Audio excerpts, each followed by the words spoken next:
And welcome to episode 39 of Understanding Photography with Kim Ayres, the final one of 2020.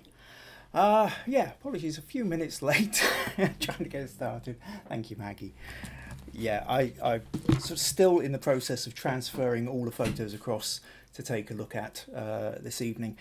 What I did was I asked everyone if they would send me their favourite photo of 2020. And we'd see, and to tell me a little bit about what it was that made it your favourite photo. And so tonight, what we're going to do is go through. We've got about sort of 20 odd photos thereabouts to look through. And it's a way of sharing our experiences. What I found really quite interesting is that there's sort of several different kind of distinct areas of what makes a photo a favourite.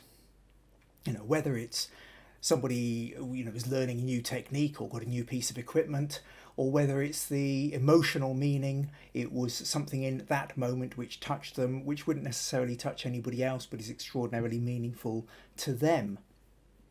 And I think there's something quite at the heart of photography and what photography is in this. Initially, the whole idea was just, it'd be kind of interesting to see what people will be sending in. But as they have, and as the comments have been coming in, it has sort of one of those things which you kind of half knew anyway, but is sort of being reinforced in a way.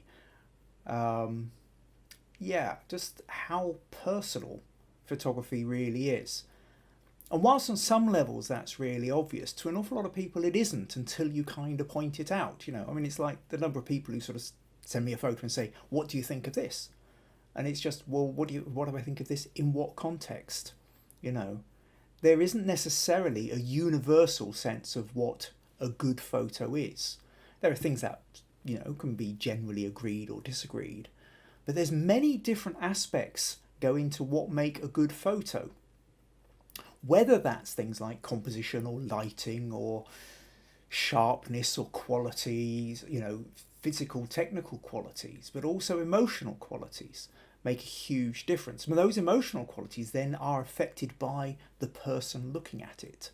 And it will mean completely different, have a different meaning to one person than it will to the next. And I think that's what's really reinforced.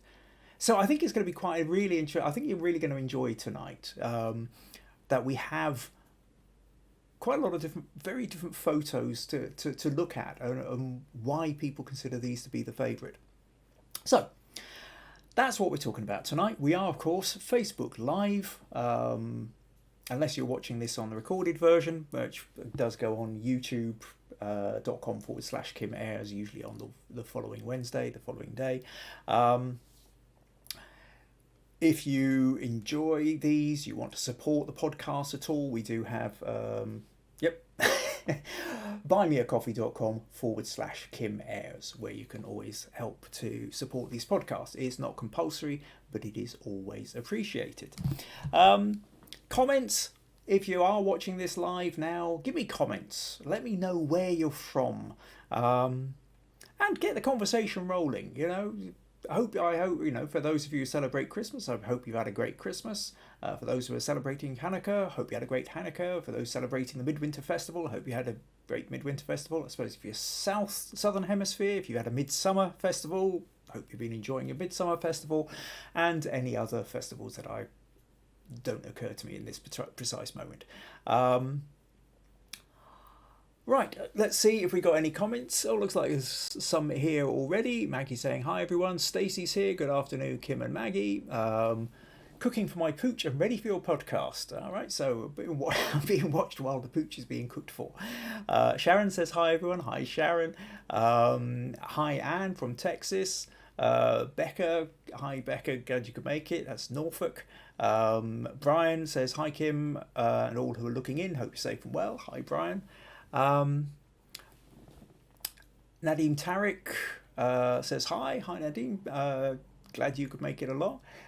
Cliff, good evening all. Hi Cliff. Hi Mandy. Sandra, hi everyone. Hi Sandra. Good evening to Lucas. Hi to Jill. Hello to Rosie. Howdy from Texas to Robert. Kazia says good evening. Ursula, hello. Hi, Ursula. And what is it? Rosie said, my favourite photo was chosen on emotion, but I was pleased with the timing. Okay, I will. I'll. Yep, I've got your comments. I've put all of the photos into a folder that we can go through, and I copied in the comments that you put with them as well. So I'm going to be reading through that because I think it is so much more. It's not just the photo, it is the comments with the photo, and I think really that's what I started to become this past week as people have been putting their photos in. The thing that I've been most interested in is the stories. You know, it's not just a photo, it's the story of the photo. Why did you take that, and why do you consider it to be your favourite photo of all the ones you've taken in 2020? I think that's really fascinating. So I'm going to I'll show you the photos, I'll read you the comments. Comment in the Facebook comments, you know, leave your comments, and you know, listen along, write along, join in with me.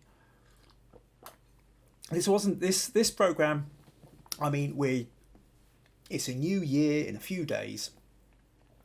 It's not this is a kind of a sort of strange in between, you know, it's not a traditional one whereby I'm going to be giving critique on images. There are a couple of people who've asked for a little bit of feedback, so I will give that on those photos. But this isn't really one of the sort of main critique-based podcasts, nor is it specifically a challenge. We weren't set a challenge for everybody to charge out and have a go at. This is reflecting back on one of the weirdest years in our lives. Well, actually, having said that, I'm sure there's some of you out there who've had even weirder lives than this, weirder years. There's another challenge. Oh, Pat's come in with a hi, Pat. Hi, Pat. Really glad you could make it along. So, yeah, that's keep the conversation going, keep the chat going. I'll put up the photos, and then after each one, I'll come in, I'll take a look at the chat. We can, you know, if anybody's got any questions or statements or things they want to make, then, you know, let's go for it. Let's have a little bit of fun this evening. Yeah, okay, right, so where am I going to start then? So first of all, I need to go over here, swap that round, click over here. What I will start with just to kind of kick the ball rolling, my favourite photo of 2020. And in a way, it kind of embodies quite a few of the themes that are going to be coming up this evening. So if I flick over to this one, then, you know, for those who saw the event page that I set up for tonight's podcast, they'll have seen that I used this photo. I started talking about this one, was it back in April or May? I think it was May. I think I talked about this photo. This photo was set up. It was one of the first proper photo shoots I did post-COVID, once the lockdown happened. And my daughter, Meg, sitting there in the middle with her red hair and holding her Megalicious mug, had been planning on kickstarting a business, gluten-free baking. It was all going to happen on March the 21st. Megalicious was going to be launched. And then, of course, the tidal wave of COVID started sweeping up through Europe, hit the UK, spread up to Scotland, and everything went into lockdown. Now, a local magazine, Dumfries and Galloway Life magazine, still wanted to do a feature on her. And so I was asked if I could do a photo, and basically what I did was I created this photo out in our garden. Next to the garden shed, we decided to sort of set up this lovely scene where Meg's pouring tea into a Megalicious mug. She's got all this fantastic home baking, her gluten-free brownies and flapjack and cakes and what have you. You can see a Megalicious logo on her apron that we'd all got ordered. Stack of cookbooks, bowl, rolling pin, cookbooks, you know, there's all sorts of stuff, and her wonderful boots with bright red roses, which would have matched her very recently dyed bright red hair.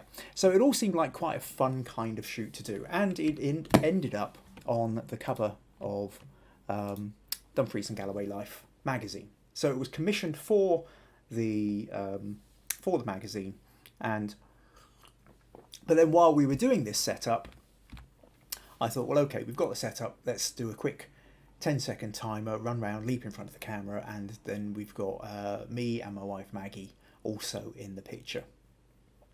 So for me, this picture represents a point whereby photography had suddenly gone, right, my whole business has gone out the window. Everything that I thought was normal, all my plans for this year have gone haywire. What am I going to do? I'd started doing the podcasts, but I was still quite uncertain. And then suddenly I get a commission to do a photo.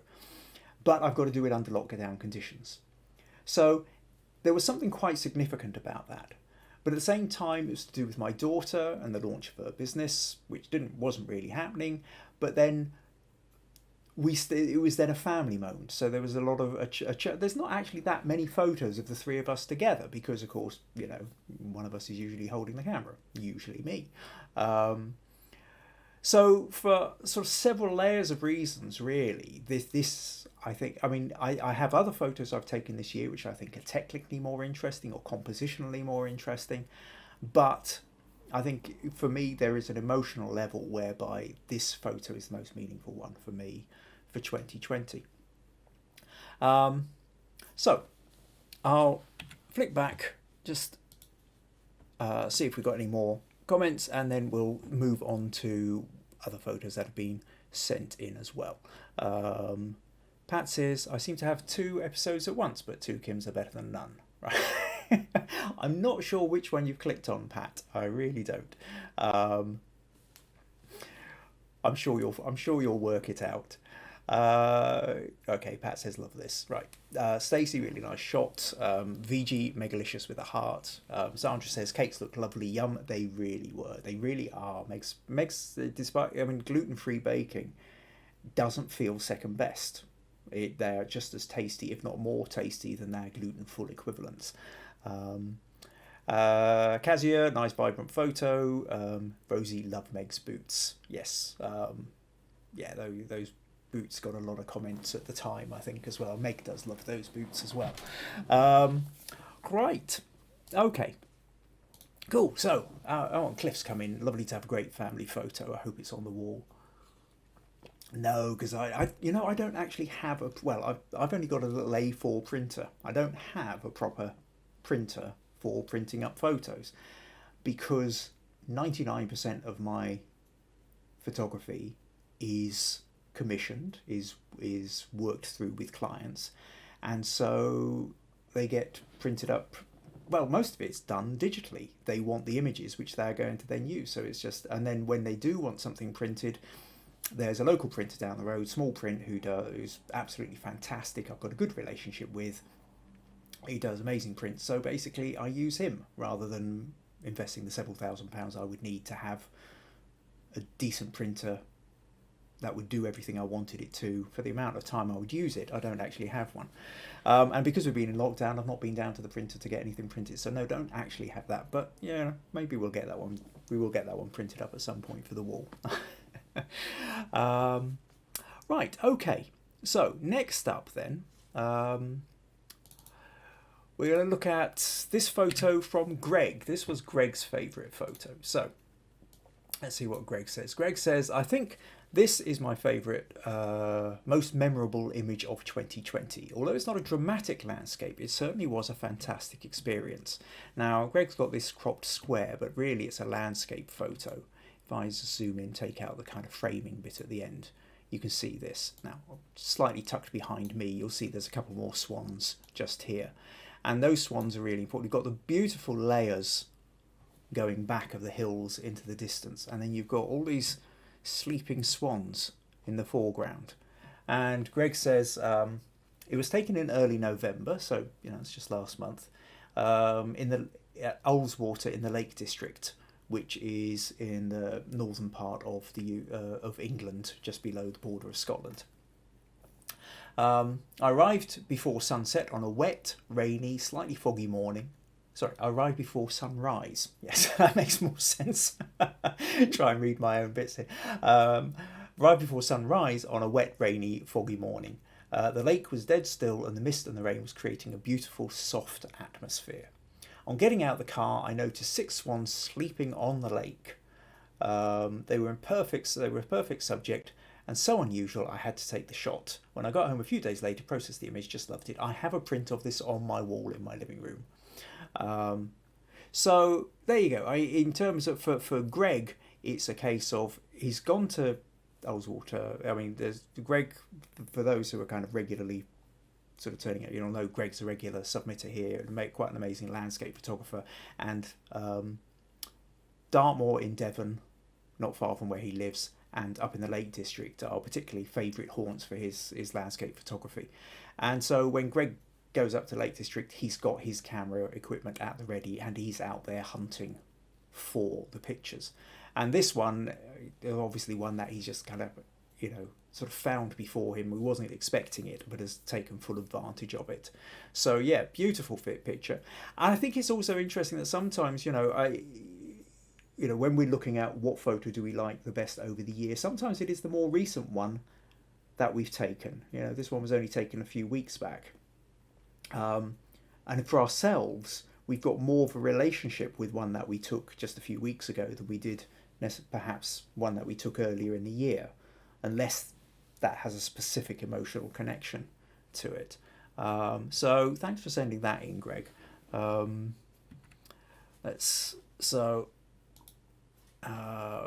have we got here? So a couple of comments for you in the comments there, Greg. Maggie says, I love the sense of calm. Rosie says it's very serene. Ursula, love the clouds, the whole photo also. Funny enough, Ursula, I was kind of thinking of you a little bit of the one that you've put in as well. Although quite different, there's something about the layers and the way the hills move back. I thought there's similar aspects. Obviously, yours is a very different photo, but we'll come on to that later. Becca says it's beautiful. Mandy says it's a fab photo. Sandra says it's a lovely photo. And Jill says, I like the hills fading into the distance. Cool. So lots of positive feedback for you there, Greg. Right. Next up, Lucas sent in what. Now, for those who were watching last week, we were talking about the notion of high key photography. And Lucas sent in a picture of his sun, and it was all very white, and it was all quite calm. And by absolute contrast, he submitted this one, which is what you call low-key photography, as a contrast to high-key, where it's mostly black and dark shades with highlights and accents of white.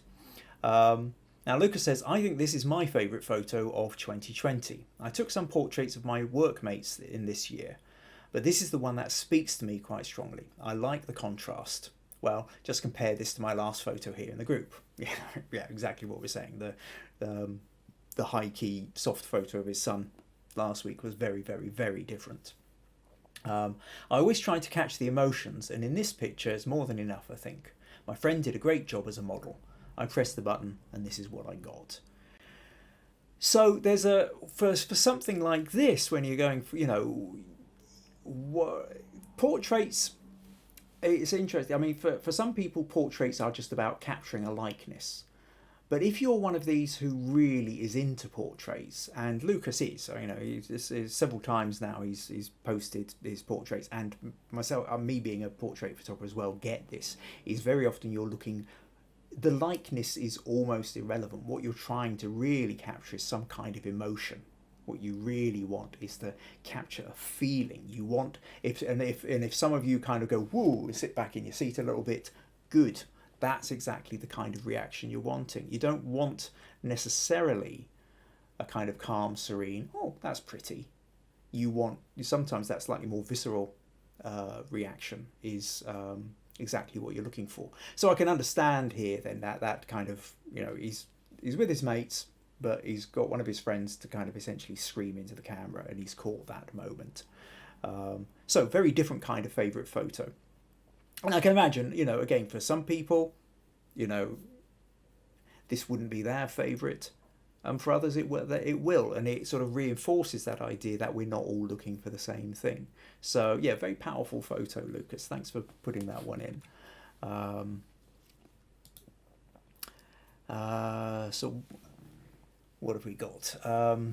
Okay, Pat's lost my twin. Okay, oh right, so you're back to one video at the moment then, Pat. I hope it's this one. Well, I presume it is, otherwise you wouldn't be commenting on it.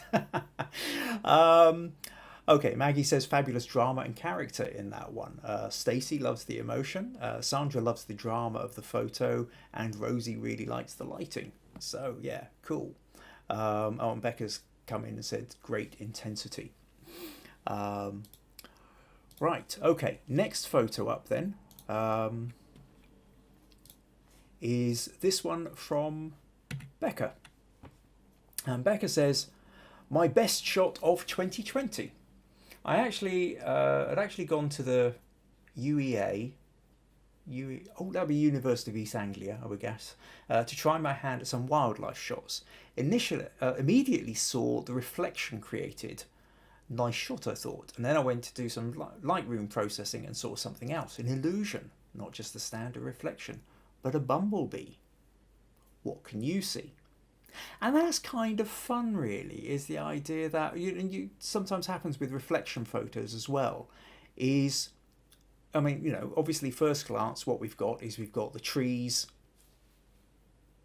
university building in the background, which you can just about see if you zoom in. You can make out bits of the buildings, but that's not really the important part. What you've got here is you've got the dead trees and what have you, with parts of ivy and sort of you know, darker parts as well, which is creating a pattern, and it's moving it into the abstract. And then because you've got the reflection, it changes it again. And so what Becca then suddenly sees in here is something which reminds her of a bumblebee. What happened there? Now, let's open this with Photoshop, because I just want to show you something briefly. That what becomes interesting is when you sort of get to this, you can actually rotate it. If I image rotate counterclockwise, you know, and you do something like, and then you realize, well, no, it can look quite different again. You know, now depending on what you're looking for, you might see different things. And there's something of the kind of Rorschach ink blot, I think, with this, which is that notion that what can seem like a sort of random set of patterns, depending on your mindset, will reflect upon what it is you see in there, what it is it reminds you of. Now, I don't know, maybe it's because I'm a portrait photographer, or maybe just the brain itself is one of those things which is automatically taken towards faces. I can see different faces in here, and in fact, one of the ones I quite like here is, if you can imagine, there's a head up here, we've got some eyebrows here, pair of eyes here, big nose here. So that's the one that tends to get me. At the same time, I could also see like hands coming out here, as though you kind of got a snowman. So lots to play around with there, Becca. And I like that idea that, you know, where you go to take one thing, you find something else, and then even when you found the reflections, then once you start sort of playing around and editing with it, you can start emphasizing. I mean, you've done color shifts in this. But it's emphasised the patterning, and the patterning then takes on a completely different feel to what the original photo was maybe about. And again, I think it can be quite a fun part of photography, that. So, what have we got here? Yeah, Mandy, love the right. Okay, Kazia says beautiful. Jill, I lived in those buildings many years ago when I was at the University of East Anglia. There you go. Stacey loves it. Becca says the sculpture park is great. Mandy says you could flip it to the left. Is that the way that I just did it, or do you mean reverse the?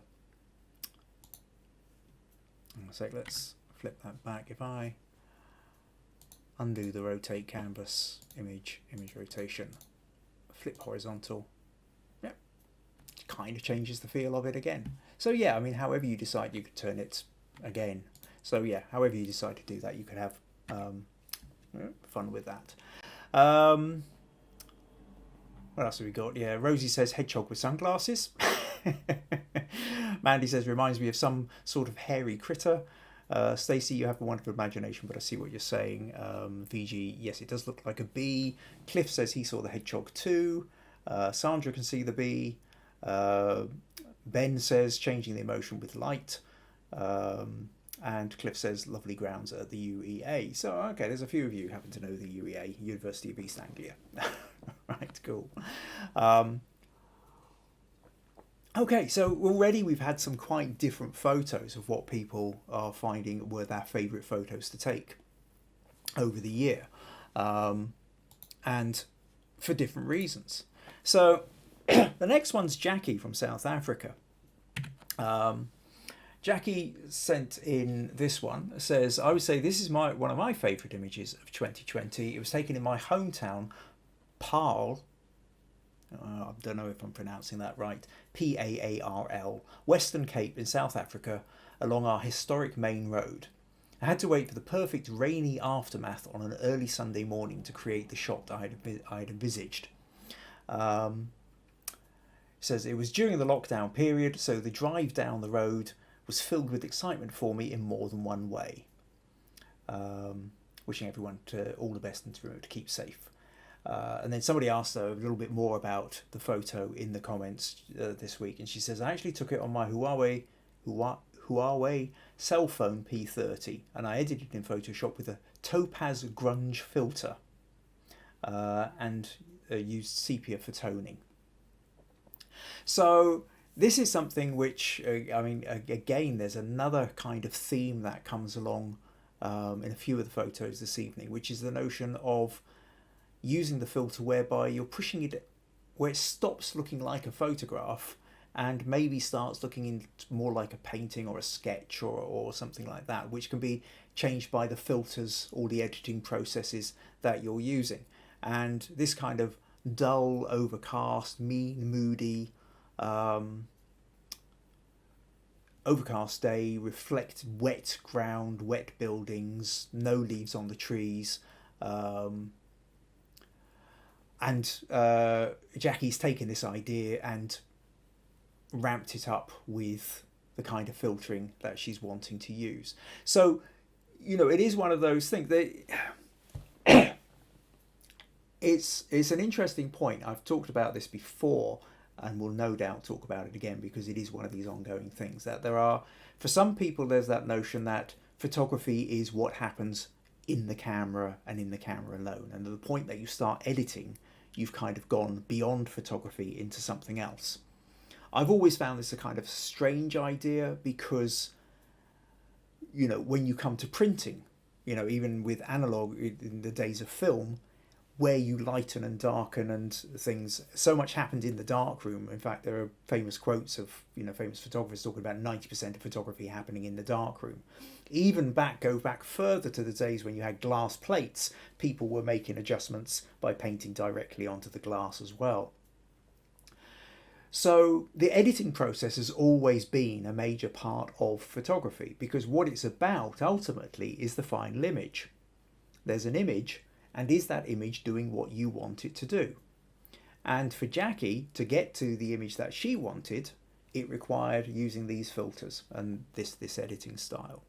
So yeah, that creates quite a different feel for it. So thanks for sending that one in, Jackie. Okay, what do we have here?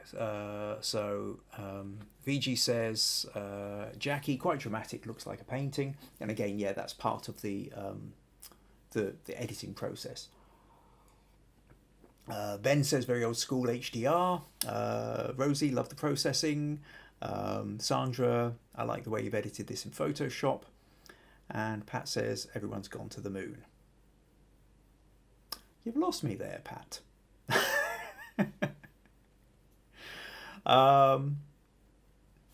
Although somebody else has liked your comment. Oh, Maggie's liked your comment. Okay, I'm missing something there. Right, Cliff says, I like the image and the lines, but the edit is what really makes it pop. So yeah, there you go. So that editing kind of can change the mood and feel of of the photo, and sometimes it can change it, well, like Becca's, and you can kind of change things so that you move into, it starts reminding you of something else, and sometimes it's emphasizing, you're trying to get a particular mood and story, and the way you edit it is helping to reinforce that. Cool. Okay, next up we have Sandra. Yeah. Now, actually, this kind of carries on from that last point, which is about when you maybe take the editing up to a level whereby not just you're emphasizing the photography, but maybe you're moving beyond the idea of it looking like a photograph. So Sandra says about this, I took this photo a while back. I took this photo while working on my allotment this summer. I didn't have either of my SLRs with me, as I was there to water the plants and pick produce. But I saw a number of varieties of dahlias on an adjoining plot, so I quickly took about a dozen photos with my iPhone 6. In Photoshop Elements, I got rid of the major blemishes with some clone stamping, but then added a graphic novel effect on the phone, saved a copy. I then did a double exposure with the original image. I'm a keen gardener and I love flowers, and I love painterly effects that make the flower look more like a painting or a sketch. So I'd be really interested to learn more. This was my favourite of 2020. So whilst we can obviously see that this is a flower, sorry, doing all the talking, I've got to remember to turn out that I can see this on the screen, and until I flip the screen over, you can't.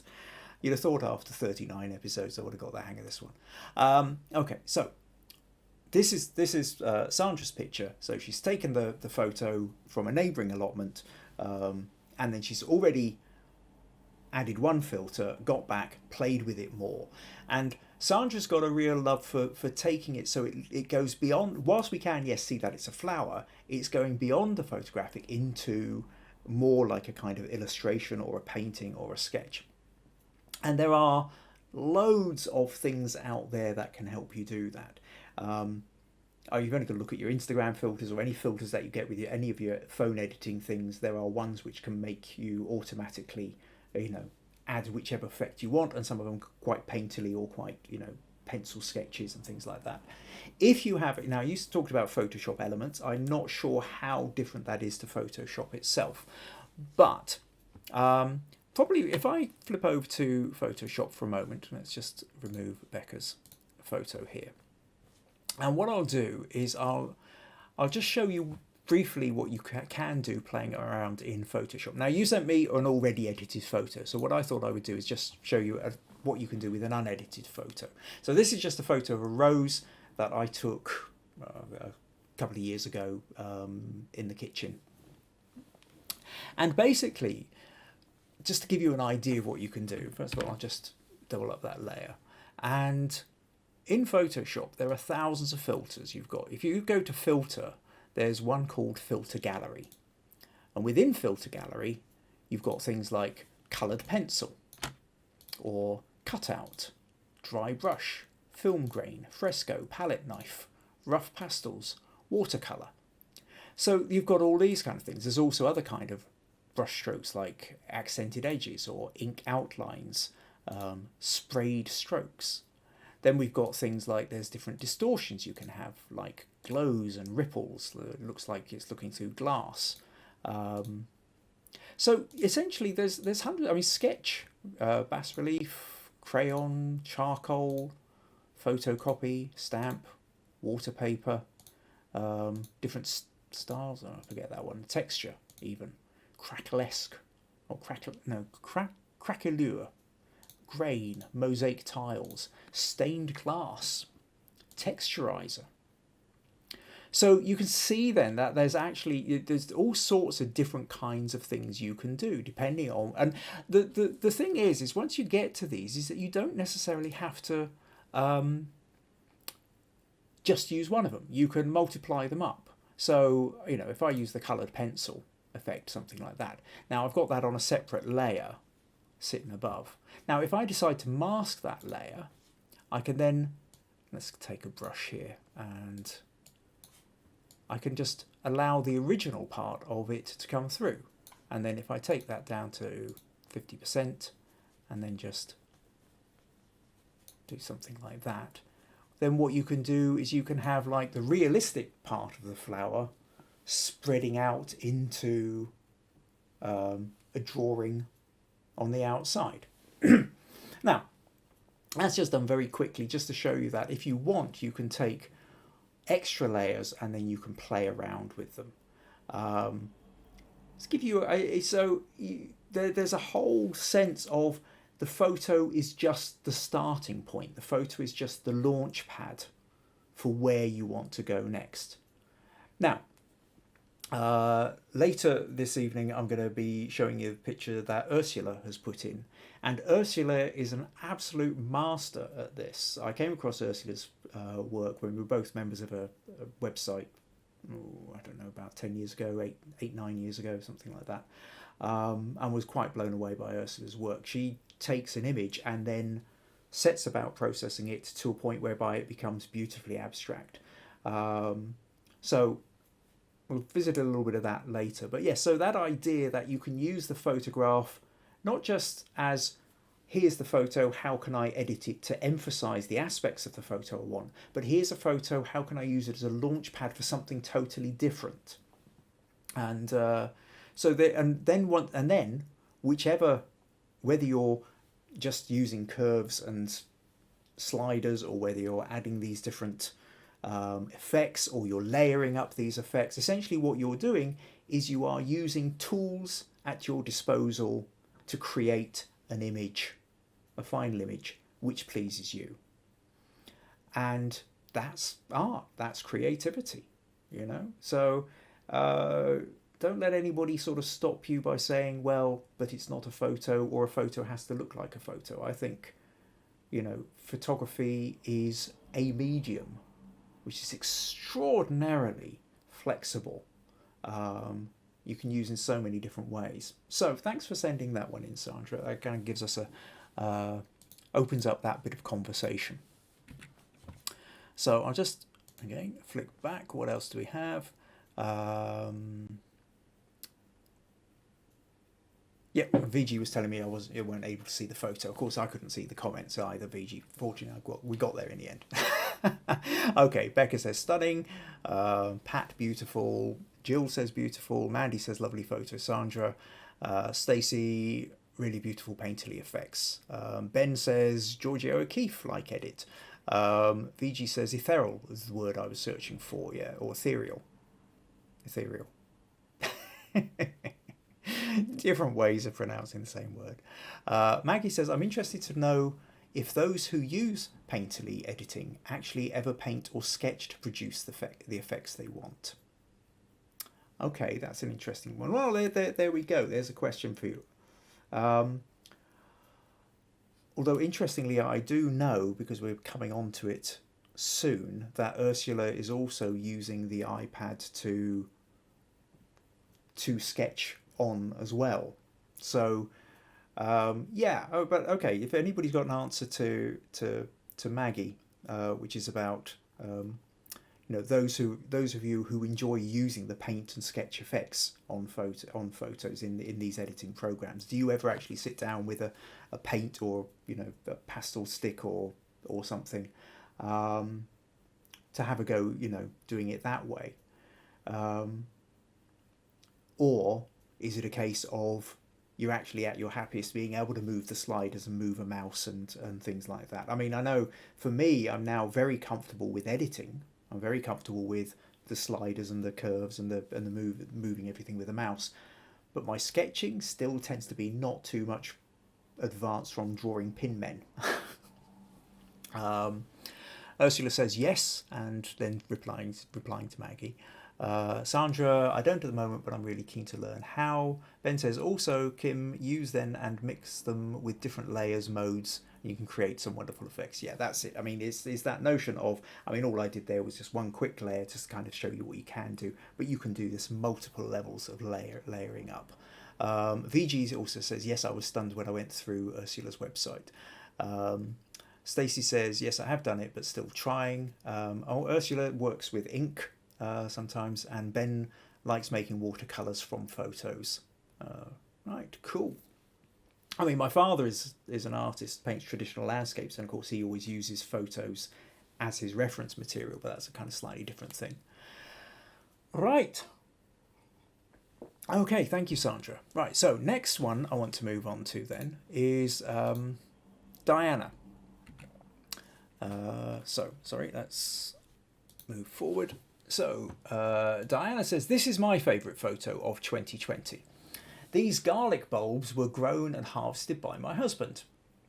I found them in the garden shed where the sunlight lit their colour and texture. I like the rough texture of the surface and the garden tool in the background still covered in earth. I like the strong shadows, but knowing what I've learned since, I think a reflector on the right of the picture would have improved the detail. And yeah, I think you're quite possibly right there, Diana.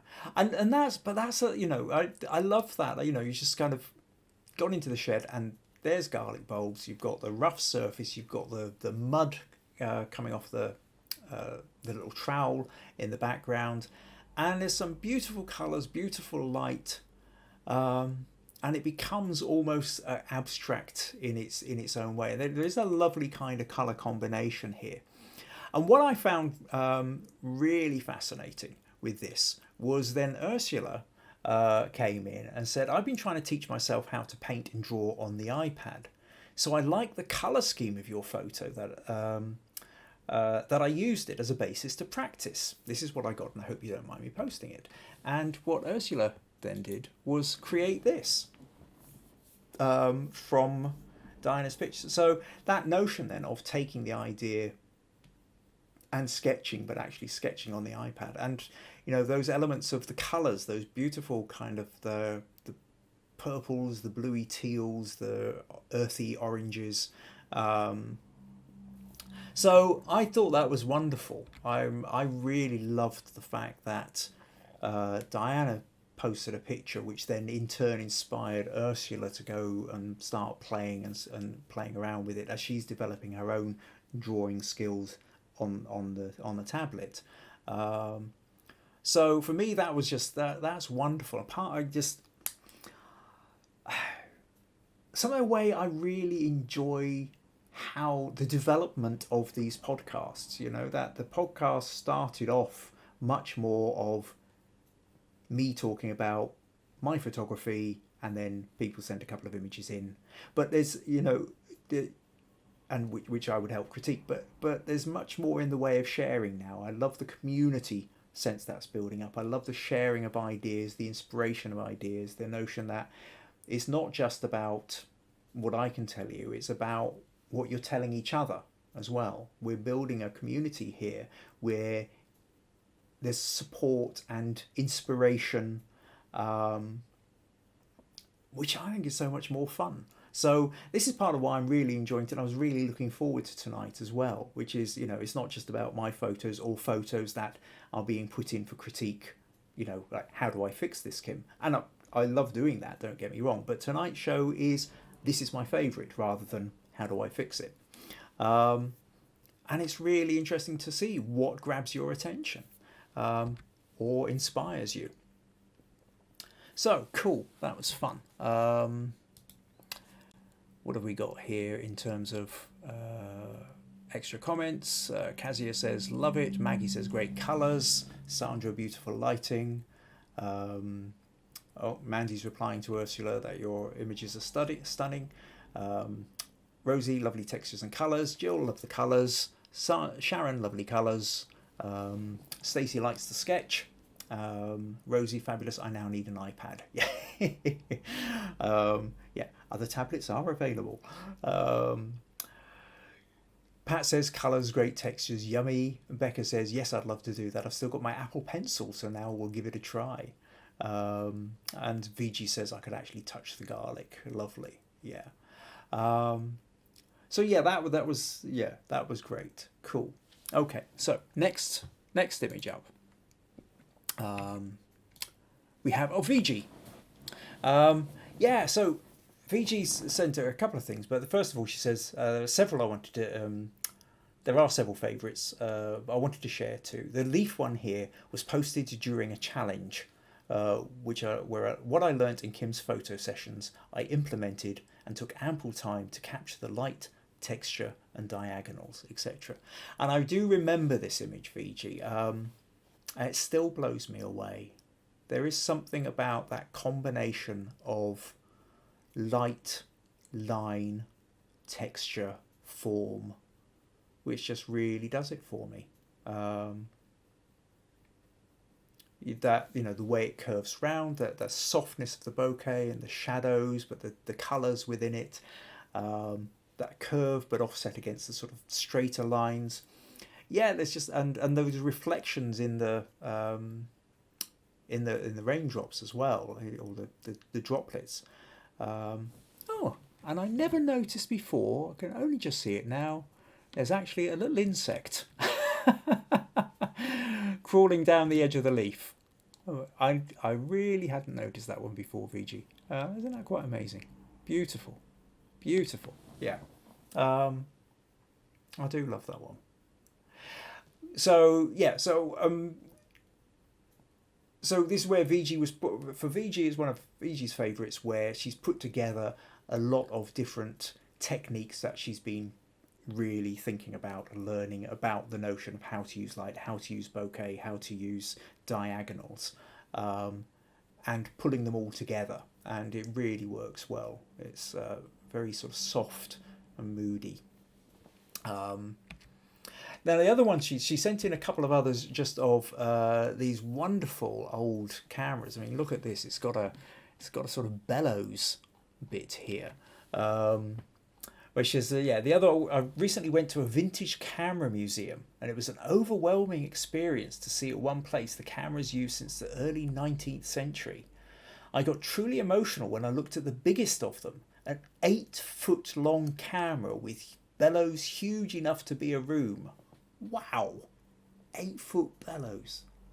That's massive. Trying to get my head around that. So that's like 2.5 meters for those who work in decimal. Gosh, okay. The images, it's a shame you didn't get a picture of that one. I'd love to have seen that too. The images may not be picture perfect, as most of them were in glass cases. The caretaker allowed me to take a quick photo of the smallest of the lot, for which I am grateful. Okay. The amount of work involved in taking a photograph a century back should have been staggering, incredible. Hence sharing both the leaf and the camera images. So yeah, there's that notion. I've seen some of this. Some of the what was it? A few months ago, I think I saw some documentary about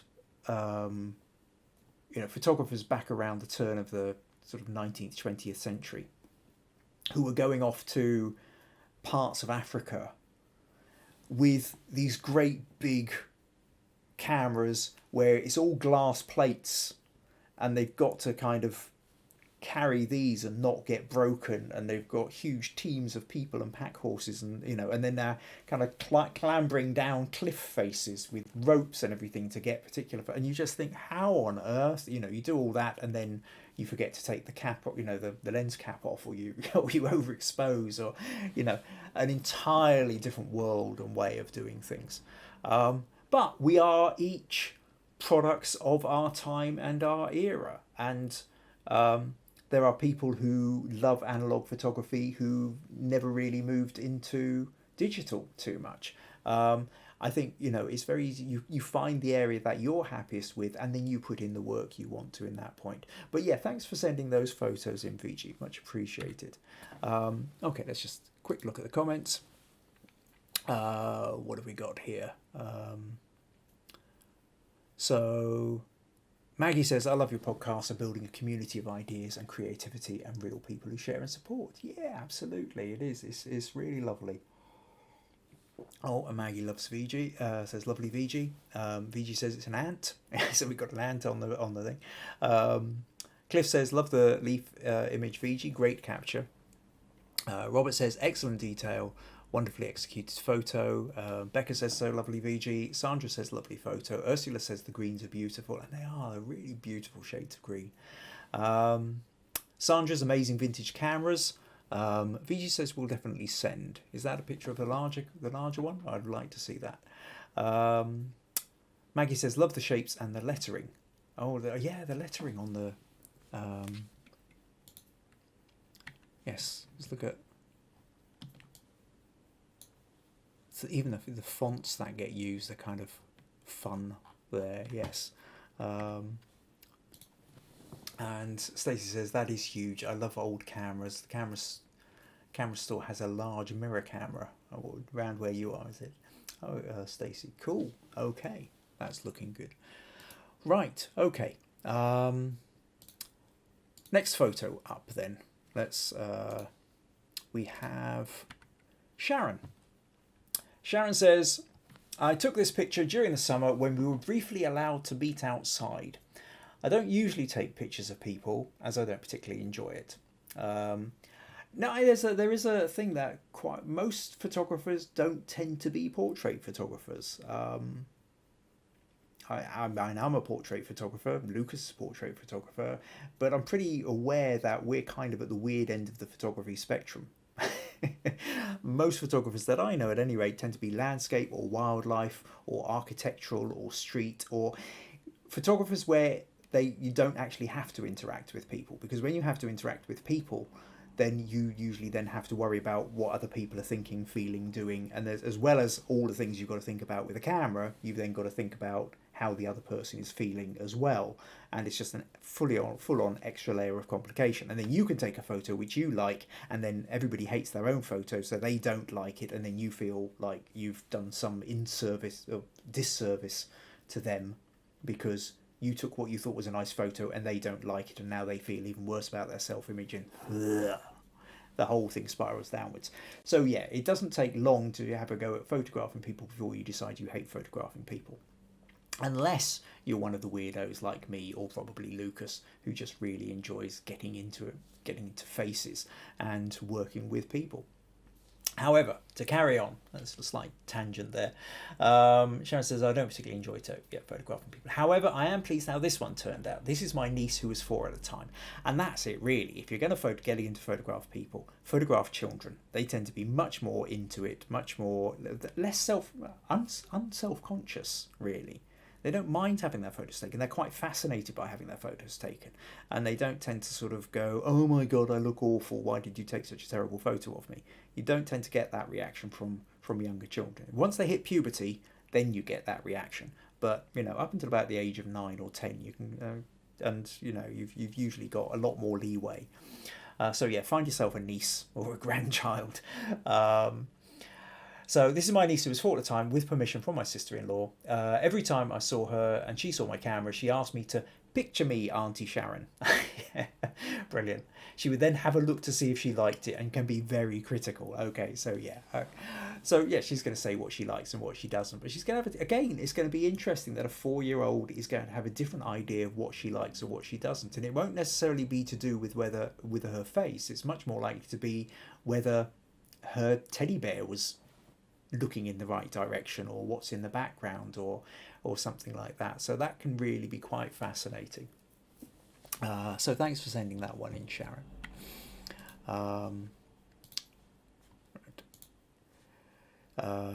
What else have we got here? So Pat says you gained her trust. Well done. That's true. Gaining the trust of kids so that they can take the photograph. Mandy loves taking portraits. Robert says that problem happens every time I photograph Anne. Yes. Yes, well, I've noticed that the photos I've seen of Anne on here, she's nearly always wearing very big sunglasses. And then there was that one she sent in a couple of months back where she's wearing very big sunglasses and a face mask. And the only reason you know it's Anne is basically because of the hair that's around her. So yeah, a lot of people are like that. Jill says, I love how the teddy is making eye contact with the camera too.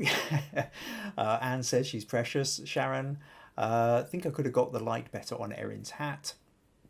But you're doing what you can at the time. And sometimes maybe in the editing you can darken shades down a little. I mean, actually, let's just do that. If I flip back here, let's just briefly open this in Photoshop. I mean, you can see the highlights are a little bit blown, but there's a lot grabbing you with the arm here. But I mean, if you were to, in the editing process, if we take the curves and we kind of drag them down a little bit, something like that, and then on the mask, cover that up, and then just essentially lightly paint back in. Okay, let's take that to 100. Just a moment. And then you can just kind of darken down the hat a little bit, darken down the arm a little bit, maybe even part of the teddy in the background here. It's very, very rough, just to give you a rough sense of what's going on. You can even lighten up that face a touch as well. Grab a little bit more.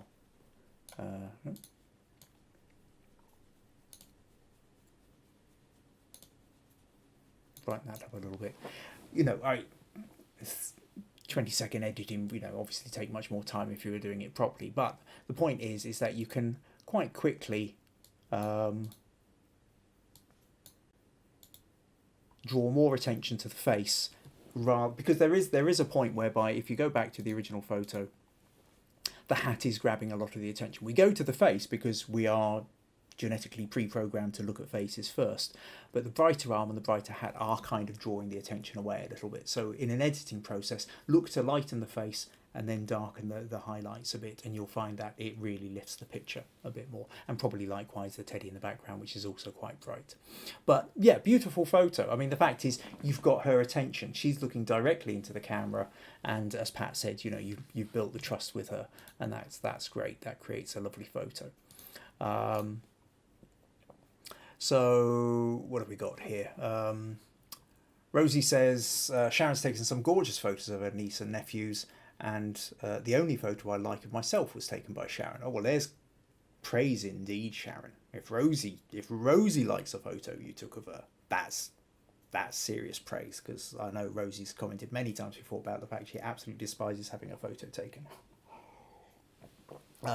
Maggie says good to see her at her level. That's a really good point. I think it's one of those things that a lot of people who don't do children portraiture or portraiture in general can quite often forget, is they'll take photos of kids from an adult height. And the best way to get a photo of a child is to get down to the same level as the child. Similarly, if you're doing pet portraits, if you get down to the level of the cat, the level of the dog, the level of the goldfish, rather than looking down from above. And once you understand that concept, you just go, yeah, that's a bit obvious. But you'd be amazed how not obvious it is, and why when you look at other people's photos of their children, grandchildren, nephews, nieces, pets, you very often see you're looking down at them, because that's the way we see them. As adults, we're taller, we're looking down the way, and so you just take the photo down the way. But if you really want to get all the best children, pet photographers, and what have you, it's about getting down to the level, especially children. Get down to their level. Sit down, kneel down, lie down. Prop them up. Sit them on at the table, on several cushions on the chair. So, what have we got else here in terms of Erin will tell you if she doesn't like the picture. Yeah, kids can also be pretty brutal and blunt as well. VG, an eager child to pose is what more we require. Kids are precious.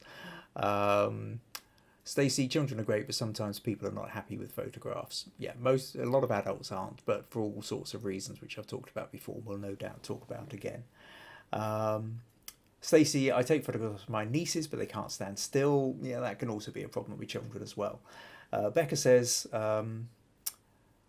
Neve got a kid's camera for Christmas, but she's already taken about 500 photos.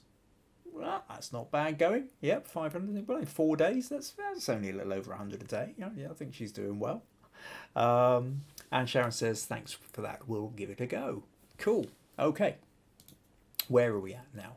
So, photos. Right, next photo then. Anne sent in this one. Oh, and I should say as well for Anne, happy birthday for yesterday. I noticed Facebook told me that it was your birthday yesterday, so I hope you had a good one. Hope Robert was good to you.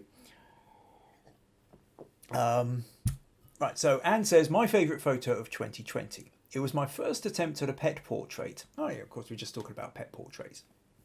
And technically, there is much I can do to improve the image. However, the subject matter is very meaningful to me. We rescued Trevor earlier this year from a bad situation and helped him heal from significant facial industries. I adore him in this photo, looking happy, healthy and loved. And that's such a key critical thing. And I think, again, obviously we're talking about it a lot this evening, but I think it's one of those things where so often we can get caught up in the technical, it's got to be right, it's got to be right. And if you are trying to create photos for other people, then the technicals really do have to be much, you're always looking to raise your game. When you're taking photos for yourself, or there's photos you take which are incredibly meaningful to you. Now, I don't know Trevor the dog here, so I don't have the same emotional attachment. I can see a dog, I want to kind of ruffle his ears. But for you, what becomes really brilliant about the photo then is the story that goes with it. The fact that he's a rescue dog and rescued from a bad situation. So when you look at this photo, you know where he was at. You know the situation, what he was like a few months ago, or however far back it was.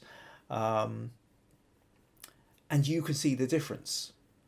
So mentally you're comparing to what you knew from a darker situation. And so to see what now a happier, healthier dog warms your heart. And that's lovely. And I think that's a real key of photography. Photography, sometimes it's for other people, but sometimes it's for yourself. You take the photo because it makes you feel good. Well, I suppose nearly all photography, really, we're wanting to do that. Sometimes commercially you're taking photos, it's for other people. It matters much less whether you're happy with it. You might not be, as long as the client is happy with it. I mean, you still try and be happy with it, but it's more important the client's happy with it than you are.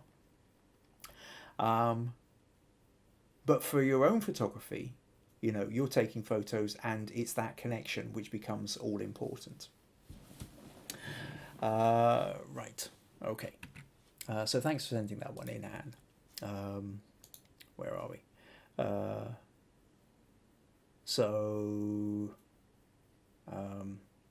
yeah, Rosie says, lovely pet portrait. He looks very relaxed and extremely cute. VG's also wishing you a happy birthday. Becca says, cute. Stacey says, rescuing an animal is so honourable. My sister adopted a rescue. My friend rescues dogs. They are desperate for homes. Robert says, Trevor has one eye, half a jaw and no teeth. Wow. But is one of the happiest dogs I've ever seen. Wow. One eye, half a jaw, no teeth. That's a serious problem. But the fact that he's happy is a reflection on the way you're treating him. That's an amazing thing. Absolutely amazing thing. So, yeah. And, okay, knowing that then changes how you see the photo. It does, of course it does. It changes the way you see the photo. I think there was a point a few months ago, I remember somebody asking a question at one point, how important is a title in a photo? Should the photo stand on its own or should it have a title? We talked a bit about the notion of how a title to a photo can change your attitude towards it. But this is an extension of that, which is the story to it. The story changes your feeling towards something. So yeah, it's a really good point. So thank you for that opportunity to talk about that. So where are we? Okay, Pat says heart-wrenching, dear Trevor. VG says Trevor looks adorable. And Stacey's also saying happy birthday to Anne. Okay, Stacey, you're next up. So this is Stacey's photo. It says, in April, during the first few weeks of lockdown, I decided to drive towards the city centre. Here's a photo of two men who are first responders coming back to the station on North Broad Street, close to the city centre. They were trying to back up and they had to get out to alert the driver in the car behind that they were trying to back out of the station. So asked her a little bit more about, tell me why it's particularly her favourite image. And Stacey said, it's one of my favourites of the year because at the time this was taken, lockdown here had caused a panic. People in the inner cities were starting to flood hospital rooms a week before people heard shut down, and the excuse me, and the markets were flooded with people buying up whatever they could because they were unsure if we were going to have shortages, which of course we did. Yeah, I mean, how much imprinted now on all of our brains? Who here hasn't been through that situation of, we remember back when it started happening and the panic buying started, and suddenly people who wouldn't normally panic buy suddenly saw things going off the shelf, so would start stocking up. Strange times. Fear that suddenly society was going to break down and the zombie apocalypse was going to emerge, which fortunately it didn't. But at the time, yeah. So that's the situation we were in when Stacey took these photos. So when I took this photo, as I drove around and found that there were hardly any cars on the road in the small townships, the inner city was not so empty. I took pictures of buildings and empty parking lots and malls, but here is the first responders. They are out working and helping the sick. They are on the front lines, just like the hospital workers. You cannot see their expressions because they're wearing masks. They caught a glimpse of me photographing them at that moment, and I knew what they were doing for others. So yeah, a photo like this is, again, very much of its time. It's that point of, there we were as all this was kicking off, and gone out. I can see the cherry blossom in the background actually. So yeah, that places it, around that sort of within a month or so of everything happening. Of course, it happens fractionally after in America as it was in Europe. And you're out there, and here you are. You see people, you've got the dial 911 on the side of the van. You've got the people in the masks. And it's all very real and very scary because we didn't know what was going to happen. So yeah, it pinpoints quite an emotional point in time, that one. So yeah, thanks for that, Stacey. And Sandra says, good documentary photo with that. So now, in a similar, slightly different kind of mood to it, smiley face with this one, Paul sent this in. This is my favourite image of 2020. I love it because it is very of the moment and celebrates one of our key workers without whom we would have all been truly lost this year. You will note he has toilet rolls in hand. So yeah, Tesco, supermarket in the UK, and they do deliveries, and we get deliveries too, and they're always quite amazing. Come and deliver stuff to the door. We're sheltering, shielding, really, because Meg is particularly vulnerable. So there's always a point whereby there's a knock at the door opens, we stand back, they deliver into the porch, and then when they're gone, it's, take it through and sterilise everything. But yeah, it is very of the now, and it becomes a point whereby we've been doing this for 8 months, 9 months, can kind of not really imagine it being any other way now. What will it be like to not get deliveries? What will it be like to go back to the supermarkets? Now, there are plenty of people who are still going to supermarkets. We're not. So, yeah, no, I can see this one, Paul. That's very much... though I am going to say to you, Paul, for all that, I still just want to tilt it a little bit clockwise. If you look at that chimney there, it's just tilted over to the left a little bit. We've had these conversations before. Okay, thanks for sending that one in, Paul. And yes, toilet rolls. Okay, come back to Kazia's one in a sec. Let's just... So what have we got? Rosie said very emotive photograph. That was to Stacey. And Becca's clapping hands. Cool. Okay, so next photo then. Is this one from Kazia. So Kazia says, this is my favourite photo of the year, taken back in September. It's one of Bristol's landmarks, Dower House in Stoke Park. I think it's my favourite because it's actually my first photo taken with a DSLR camera. Before that, I've only been using my phone to shoot anything. And there you go. And that's, and again, that's a brilliant. Why is something your favourite photo? Because you got your first DSLR and you got a chance to go out with what you've just been shooting with a phone, and now you've got a real camera, proper camera. There's an upgrade. It can do more than the phone can. Although I also remember when I shifted from a bridge camera up to a SDSLR, it felt like my photos got worse to begin with because I knew how to handle the bridge camera. The DSLR had new things, new buttons, new fancy ways of doing things. I was still finding my way around the camera, and much of the quality of the photos went down before it went up again. Then, obviously, because you've got a better camera, the photos become better quality. But to begin with, it was a real struggle. I remember that. But there's a pride. There's a excitement. There's excitement when you get your first DSLR and you can start going out to take the photos. So yeah, absolutely understand that. So you've got the house up on the ridge, and you can see the reflection down in the pool below as well. On quite a kind of overcast day. And that's the other thing, is you don't get to choose the weather. You get your new camera, or you get your new lens, or you get your new whatever, and you want to charge out and take photos, and the weather's never quite with you doing exactly what you wanted to. But yeah, no, that's great, Kazia. Thanks for sending that one in. Cool. So what have we got here? So Rosie said, great shot, Paul. Maggie says, is it just an adverse camber? That was about Paul not quite being right. VG says, tough times. We're now slightly better than when we started. Slightly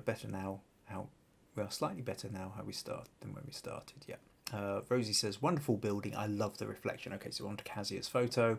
Sandra says, nice reflections in the water. VG says, the reflection at a distance, such a distance, beautiful. Becca says, a lot of older houses in the UK are on the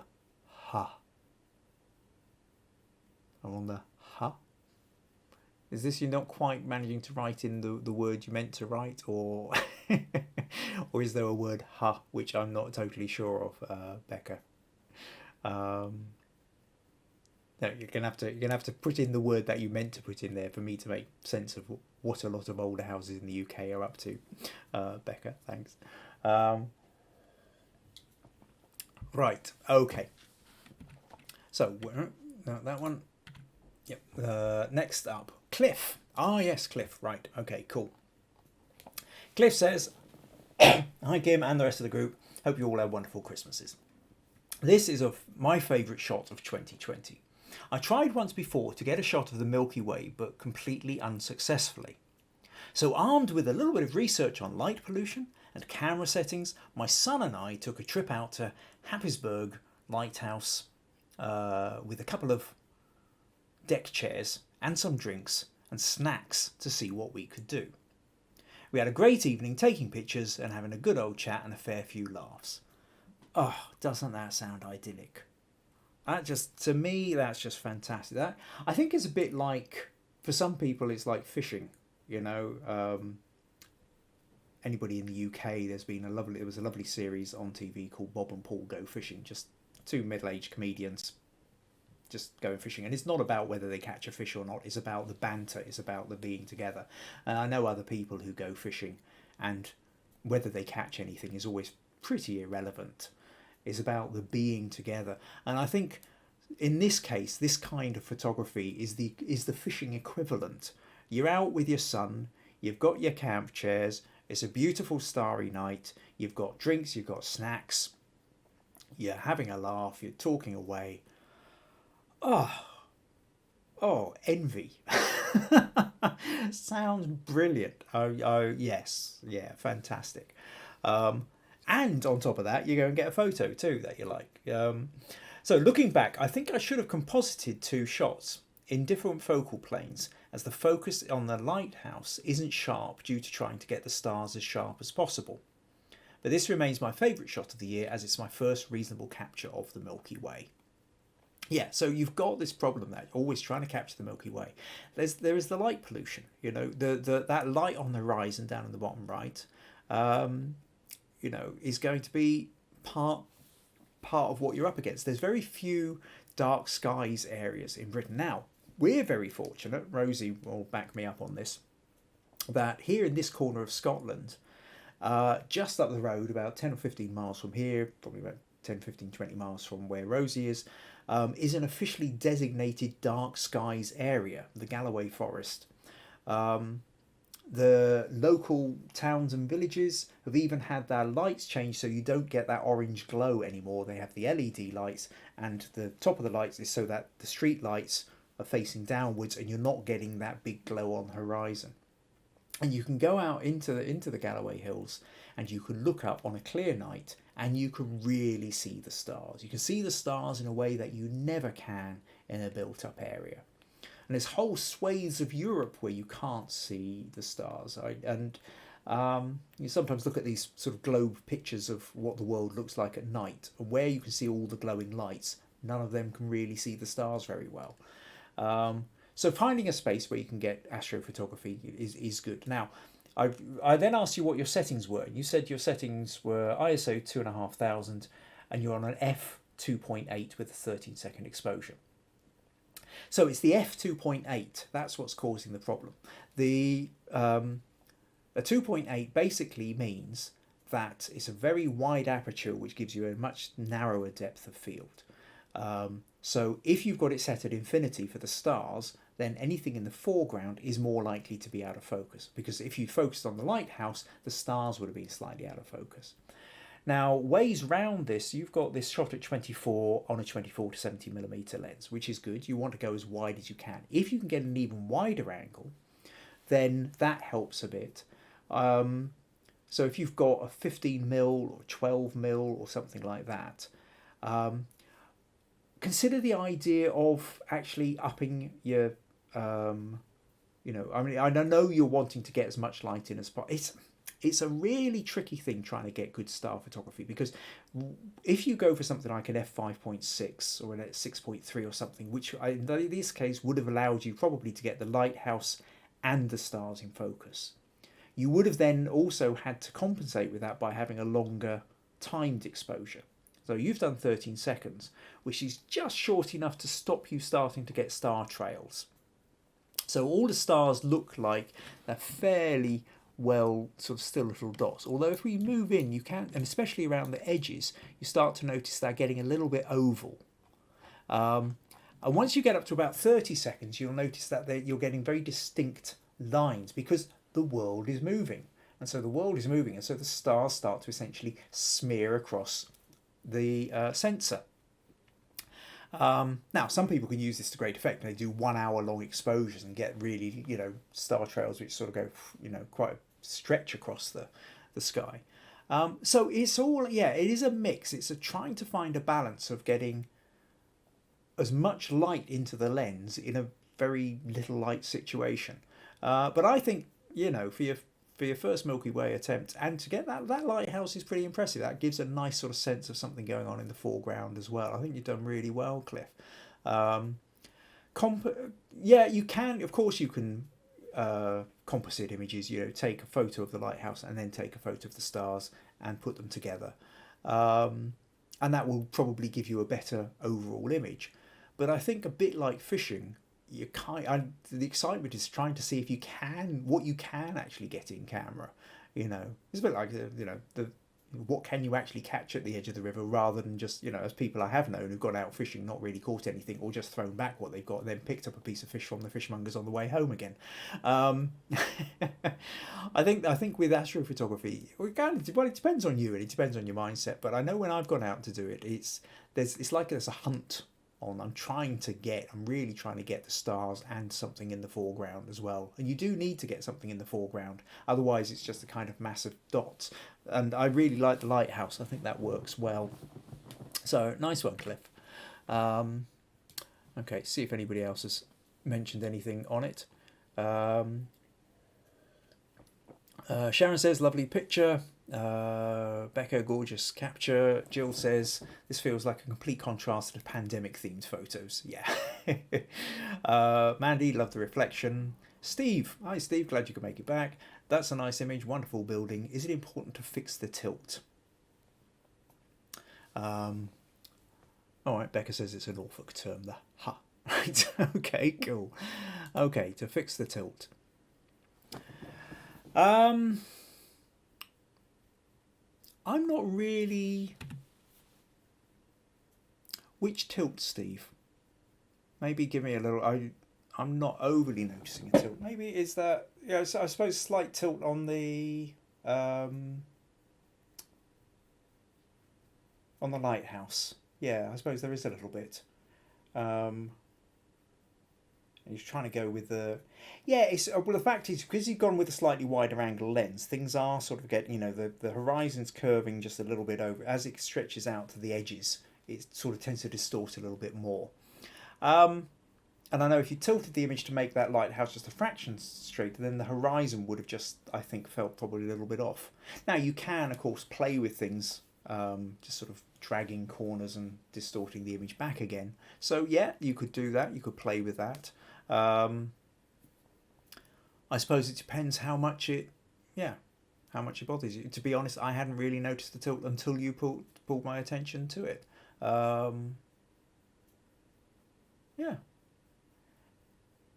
I say, yeah, it's one of those things, I suppose. It's such a personal thing as to whether you are happy with that photo as it is, or if you then notice something, whether you can't leave it alone until you fixed it, which I think is a very common thing among a lot of photographers.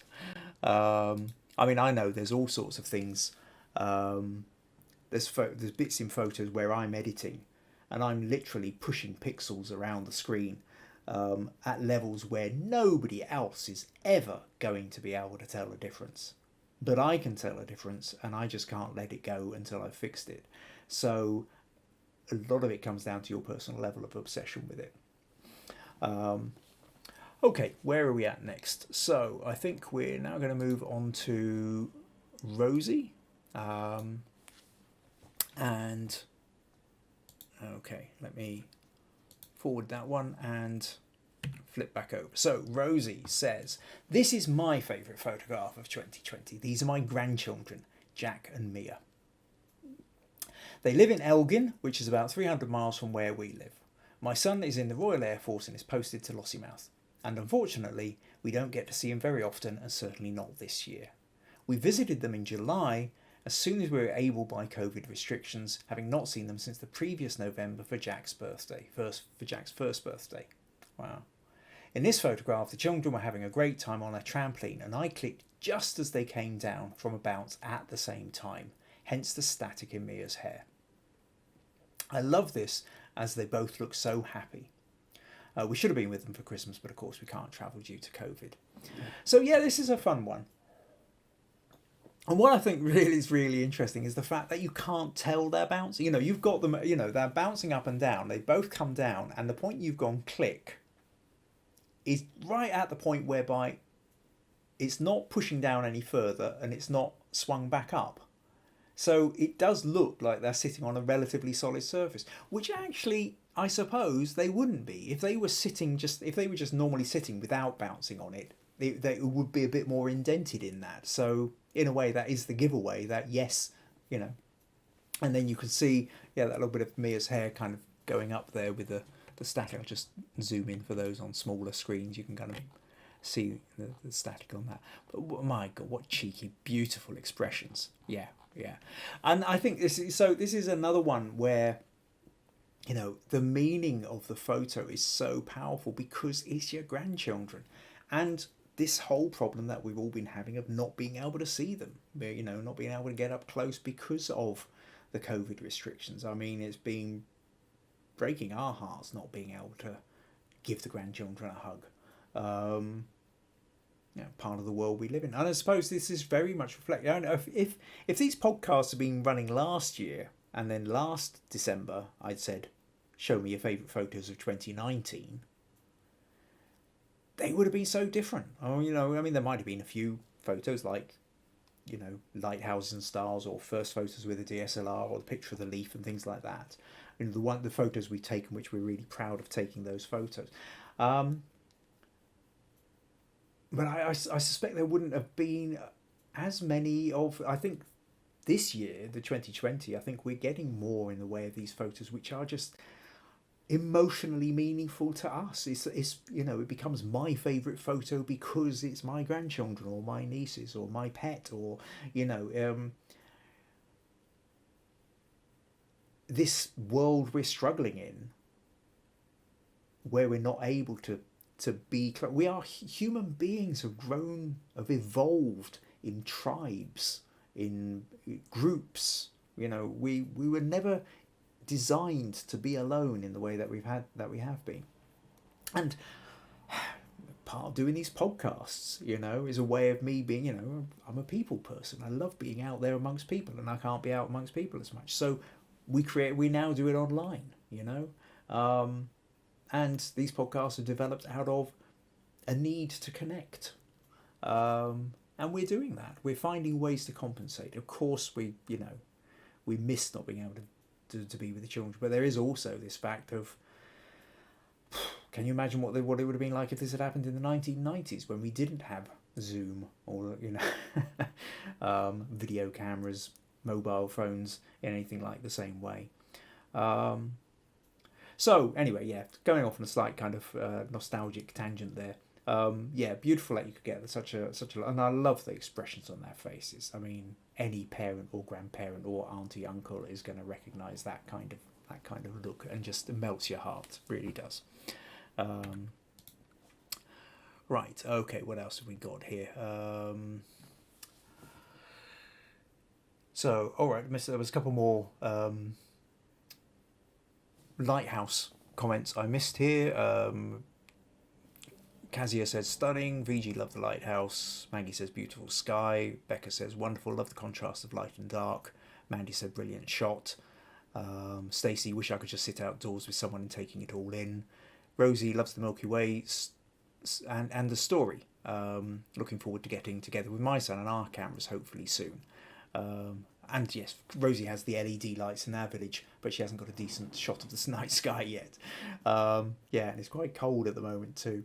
Sandra, I love this photo in the stars photography, but I've had no chance of taking anything in Birmingham due to light pollution. Well, that's very true. You're in a very built up area around there. And Jill's saying to Rosie she's taken wonderful pictures of the moon. Stacey likes the cloud and contrasts. VG, you're too lucky. We need to travel 300 kilometres up the hills for such a view. Yeah, VG's in Chennai in southern India. So, yeah, another bit like, was it Sandra in Birmingham? You know, it's a very built up area, and you're going to have to travel a couple hundred miles really to kind of get out of that level of built up area with light pollution. So, yeah, then on to your picture, Rosie, Becca says lovely happy image. Jill, gorgeous expressions. VG, pretty children, lovely smiles. Sandra says perfectly timed photo. Maggie says a grandmother's perfect photo of her beautiful grandchildren. Yeah, we are missing the grandchildren. Lovely, says Stacey, and Rosie says that Erin's cousins. Ah, right, it's all kind of, yeah, finding the connections there. Ursula, lovely family photo. Sharon says they both look so happy. VG says the lens is always partial to children. The kids love as much as we do. Rosie says that looking at that granny, and Mandy says lovely capture. Cool, lovely photos. Right, okay. Slight change of pace for next one. On to Maya, who, right, where are we? So, Maya says, my husband and I didn't agree on the best photo. So Maya and her husband Gregory did a lot of photography together. I chose a photo with a glass and flower. But he chose a can of extreme hot sauce called Zhuk, or Z-H-O-K, sorry, Z-H-U-K, Zhuk. Z-H could be a Z sound, Zhuk, taking a guess. Which is this one. This photo was taken with one long exposure. And thank you for the wonderful lessons. Oh, glad you're enjoying them, Maya. So yeah, two very different photos. So Maya, this is Maya's favourite photo, and this is Gregory's favourite photo. And they're both quite different and for different reasons, I would think. I mean, this one, beautifully lit. It becomes almost drawing or painterly, the way that light is just reflecting around, curving around the glass against the black background. I love that little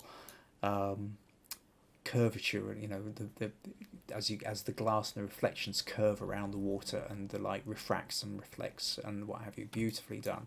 And then you get the stem coming down, and then you've got this gorgeous flower at the bottom. It's a lovely photo, really, and it is very, very painterly, or you could yes, it sort of moves away from a kind of photo. This one then, product photography, what did you say, one long exposure. So what were you using for that?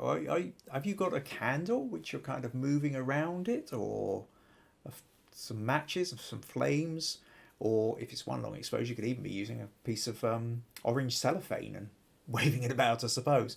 But yeah, so hot sauce with flames. Sounds like a fun kind of thing to do. Creating a very different kind of product photography. So yeah, those are two quite fun photos, and and I love the fact, there's, and again, very typical. So you've got husband and wife team, both like very different photos. And again, reinforcing that idea that we're all coming at it from different places, and we've all got different things which really grab our eyes, our attention, and either inspire us or prick our emotions to a point whereby we go, oh yes. So a lot of fun. Thank you very much for sending those ones in, Maya. A couple of comments here. VG says, my favourite is the glass and flower as well. Stacey likes the wine glass. Sandra says, Maya's photo gets my vote. It's a beautiful photo.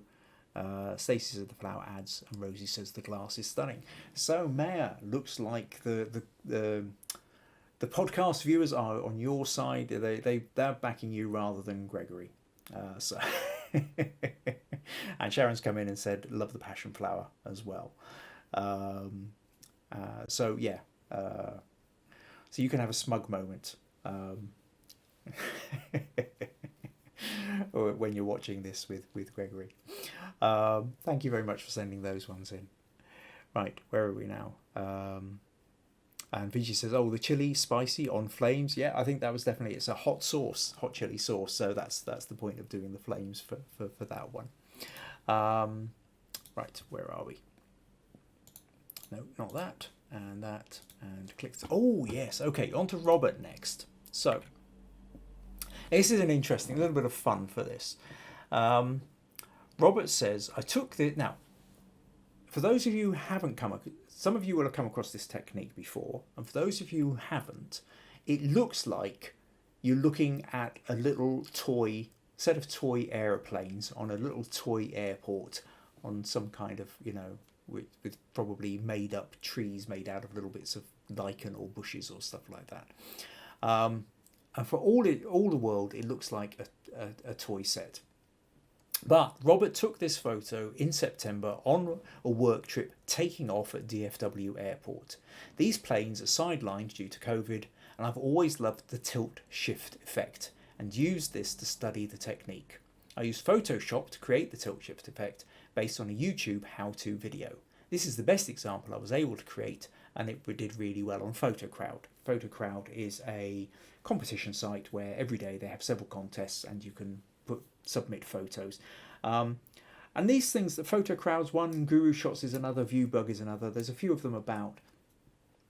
They're quite good for getting a sense of how other people think about your photo. I mean, one of the things we've been talking about all through the evening is how the photos can have a really powerful effect on you, but that doesn't necessarily translate anywhere else.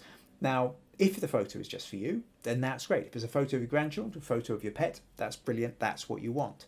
But if you're trying to create a photo where you want other people to go, ooh, and it to touch them in some way, and maybe you don't have the chance to tell them the story, then at that point, how do you manage to separate out your own desire, your own connection with the photo? I mean, so if you take something like Cliff's photo of the Milky Way with the lighthouse, that photo is always going to mean more to Cliff because he also remembers being there with his son, drinking, snacking, enjoying the evening together. So trying to separate out and say, yeah, but is it a good photo that somebody else would like, is a really difficult thing to do for yourself. When you put them into these competitions, it starts to give you a sense of how other people are responding to them. I mean, I've got photos which I've absolutely loved and they've bombed something rotten.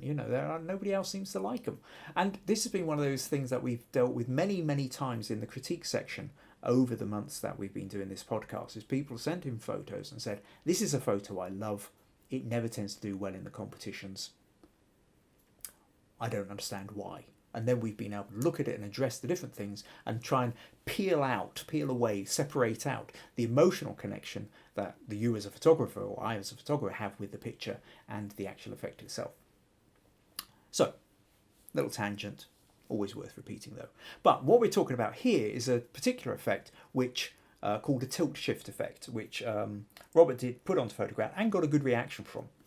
And it's one of his favourite photos of 2020. Now, what I wanted to talk about is the effect is basically, it's one of those strange things. A couple of weeks ago, VG put in a picture of a toy bike and said, was there ways of sort of making it look more like a real one if you created a setting? Now, this is going in the opposite direction, which is getting a real photo and making it look like a toy.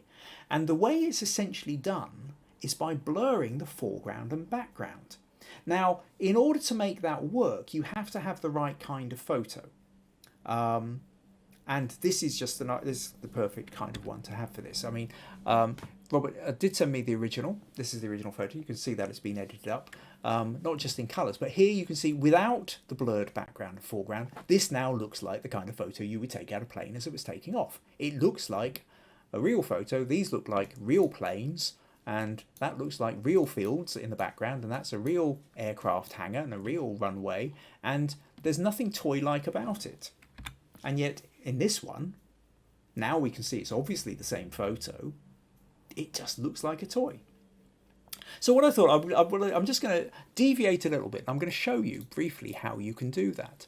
So here's a photo I took, this is in Whitby in northeast England, Yorkshire. And I'm going to show you briefly how this kind of thing works. Just close that one by Sharon. And what I'm going to do, first of all, so this is a completely unedited photo. I'm just going to edit this in, drag this in a little bit closer, like that. So what we've got is a bridge and houses disappearing into the distance. Now, I'm going to duplicate that layer and I'm going to blur it. And I'm going to blur it quite strongly. So I can play around with the levels of it, but I'm going to sort of take it to something like that. And then I'm going to mask the layer. Mask it. And then I'm then going to unmask it with a paintbrush. And essentially what I'm going to do is I'm going to paint back in the layer underneath, and then just sort of try and line it up a little bit with the houses there, a little bit there, and a little bit there. And then I'll take that down to about 30-40% and just smooth it a little bit more, blend it into here. And then, now you've watched me do it. Now if I zoom out and then zoom back in, so now you kind of sort of see the image fresh again, it starts to have that toy-like look to it. Now it's not brilliant, it's working a little bit, but not particularly well, and part of that is because it's sort of too deep. So what you really need is you need, if you can get a picture which is flatter and got more distinct layers rather than a blended layer going in, it works better. So what I'll do here is I'll come in and I'll use this photo, also taken at Whitby from a different angle. So I'll open that, and because this one, I can then show you how it works a little bit better. Now I'm going to crop in closer with this. What we don't want is this foreground. So I'm going to take this and just bring that into something like that. So what this allows us to do is, because we now have this much more distinct layers of this, how roofs here, boat on the water here, the dockside there, and then cliffs and then hotels on the top. So if what I now do is blur that in the same way that I did the other one, again mask it and then use the paintbrush to unmask, so take that to 100%, this, and then again take that down and just take up to the cliff top, partial, something like that. And now again, not perfect because I'm only doing this in a few seconds, but I'll just sort of blur some of that bit back in. And again, if you just kind of forget for a moment what it looked like, and then I come back in, and it's now got much more of that kind of Toy Town feel to it. It now looks like a little toy boat rather than, you know, in a toy dockyard and a toy harbour, rather than the you know, an actual real full-size one. Now, like I said, this is just very quickly, very briefly done. You can play with this yourself. I just wanted to kind of show you how that effect is done. And in essence then, that's what Robert did. He took this photo, and then by blurring the background now and blurring the foreground, it has this amazing effect of just suddenly looking like a toy set. So that was a bit of fun. Robert learned how to do this technique, found the perfect photo to do it, and actually got some really good feedback in one of the photo competitions he put it in for as well. So, nice one, Robert. Cool, thanks for sending that in. Okay, do we have any comments on that? Right, yeah, looks like it. So, VG says, was this shot from a plane window? And Robert says, yes, I was used a zoom lens as well. Lucky I had a seat without an engine view. So VG says, splendid shot. The airplanes are huge, but they look tiny.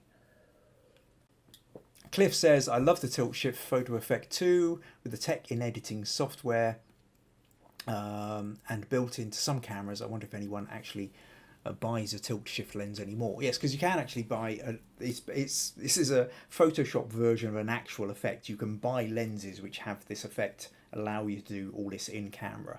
And Cliff's just raising the point of, well, does anybody need to buy these kind of lenses anymore? Again, people are always going to play around with it and want to sort of have a go at trying to do these things in camera. And there's another photographer that Ursula will know as well, Mel Brackstone, Australian photographer, and she does a lot of it. She's constantly talking about her homemade bendy lenses, where she makes lenses and stuff which create all sorts of weird, there's tilt shift and strange effects and what have you. They're quite beautiful with what she does. Robert says, taking the saturation or vibrance higher gives it a painted effect as well. Okay, yeah, no, fair enough. I can see that. Cool. Sandra says, very interesting to see how the tilt shift effect can be created. Stacey says, thank you for showing how to. Rosie says, I have the TS in the effects in my camera, but the results are nowhere near as good as Robert's photo. Well, again, the kind of in-house, it's a bit like your Instagram filter. You can do it, and on some photos it will work instantly quite well, but it's a one-size-fits-all solution. It's not really going to be able to, you're not going to be able to tweak it in the same way that if you get into your editing software like Photoshop or GIMP or something like that, where you can really go in and play with it to get the effects that you really want. And Robert says, thanks for the kind comments, everyone. Cool. Okay. So we're moving into the last sets of photos now, about 3 or 4 left, I think. And where are we? So let's come back up. So we've done those, and on to Mandy. So Mandy took this rather beautiful photo. This is my favourite photo of the year. Lucky to visit the Lake District in Cumbria. So if you remember Greg right back at the beginning, Greg was up in Cumbria in the Lake District. This is the same corner of the world where Mandy, in fact Mandy lives just on the edge of it, I think. Lucky visit Lake District in Cumbria on a beautiful sunny day. I love the brightness of the crisp early autumn colours, along with the blurry reflection in the water.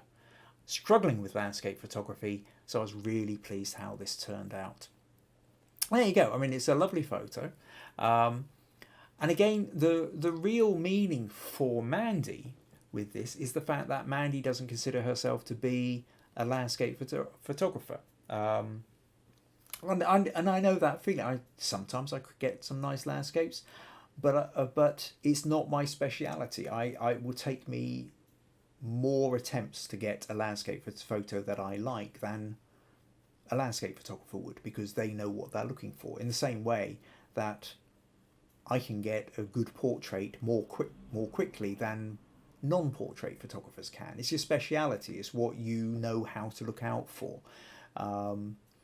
And so Mandy's wanting to do more in the way of the landscape photography. He lives in near very, very beautiful parts of the country.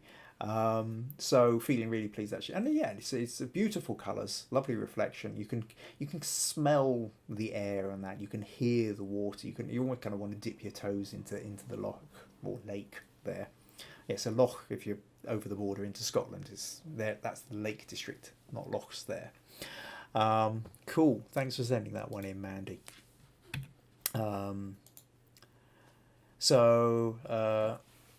Okay. Becca says, wow. Rosie says, beautiful colours and reflections. Maggie says, lovely textures. And Jill says, I love the yellowy highlights in the foliage. Yeah, lovely set of textures and combinations of colours within that photo. Okay, now, Suresh. So, where are we? So Suresh sent in this one. Very, very different feel. Very, very dark and moody. Yeah, quite powerful, this one. I like Suresh. Suresh is another one, I think, fairly certain Suresh was back in the 1X days again. The same website that Ursula, myself, Steve Hill also used to, where we kind of met up several years ago online. I think Suresh was part of that group of people as well. So Suresh is out in Singapore, originally from Bangalore, I think. But he took this photo and says, this photo was taken just before the pandemic hit us. I guess this is where we are at now. It was taken in an art gallery, and the image just stood out as reflective of how isolated we've become. But now it reflects a whole new reality. When I took the picture, the story I saw was we are all living on our own in separate worlds. And even when we are together, as in the couple on the left, can I just double check? Can you actually see? Right, maybe I should just, I'll zoom in a little bit here and just drag that up so you can see the couple on the left that she's sitting there. I'm aware that that's kind of hidden slightly behind my image in the corner here. But anyway, so that, where were we? So even when we are together, as in the couple on the left, we are again often lost in our own virtual worlds. It was a very impromptu shot as the people were moving, and if I had more time, I would probably have framed it better, as the right side is quite cramped. So that's the story when I took the picture for your challenge, when I went back to check. Again, this picture seemed to reflect our current world situation. Nothing much in editing except converting to black and white. So yeah, that was really interesting in that, is the idea that you can take a photo which has got one meaning at the time it's taken, and then the world changes and it seems to have another meaning again to it. So at the point that Suresh took this photo, it was very much about that idea that we can be sitting in our own little worlds even in the same space. And this has been one of those big, since the rise of smartphones, there's been always constant complaint that everybody's looking into their smartphone rather than talking to the person that they're actually in the same room with. And now these same smartphones have become absolute lifesavers for being able to communicate and to be able to actually be social with people when we can't be in the same room as them. So yeah, it's a strange one. And the the bit here now, it does feel like this bit on the right hand side is very kind of out on a limb here. Now, in the comments, I think Steve had commented something about the idea that he would be tempted to just remove that bit on the right in its own right. I mean, I'm just going to throw this into Photoshop a moment, just to sort of see what it. So you can see the photo here. Now, Steve's idea was you could actually just crop that in its own right, because there's an interesting kind of figure in the shadow in the background, and that in itself becomes quite an interesting photo, which I really do think it does.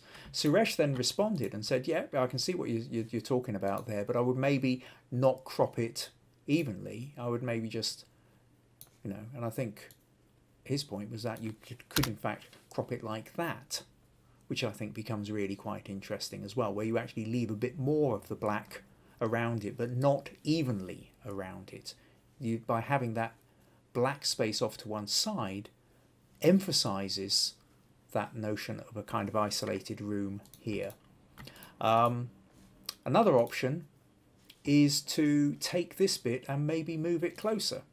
So if we,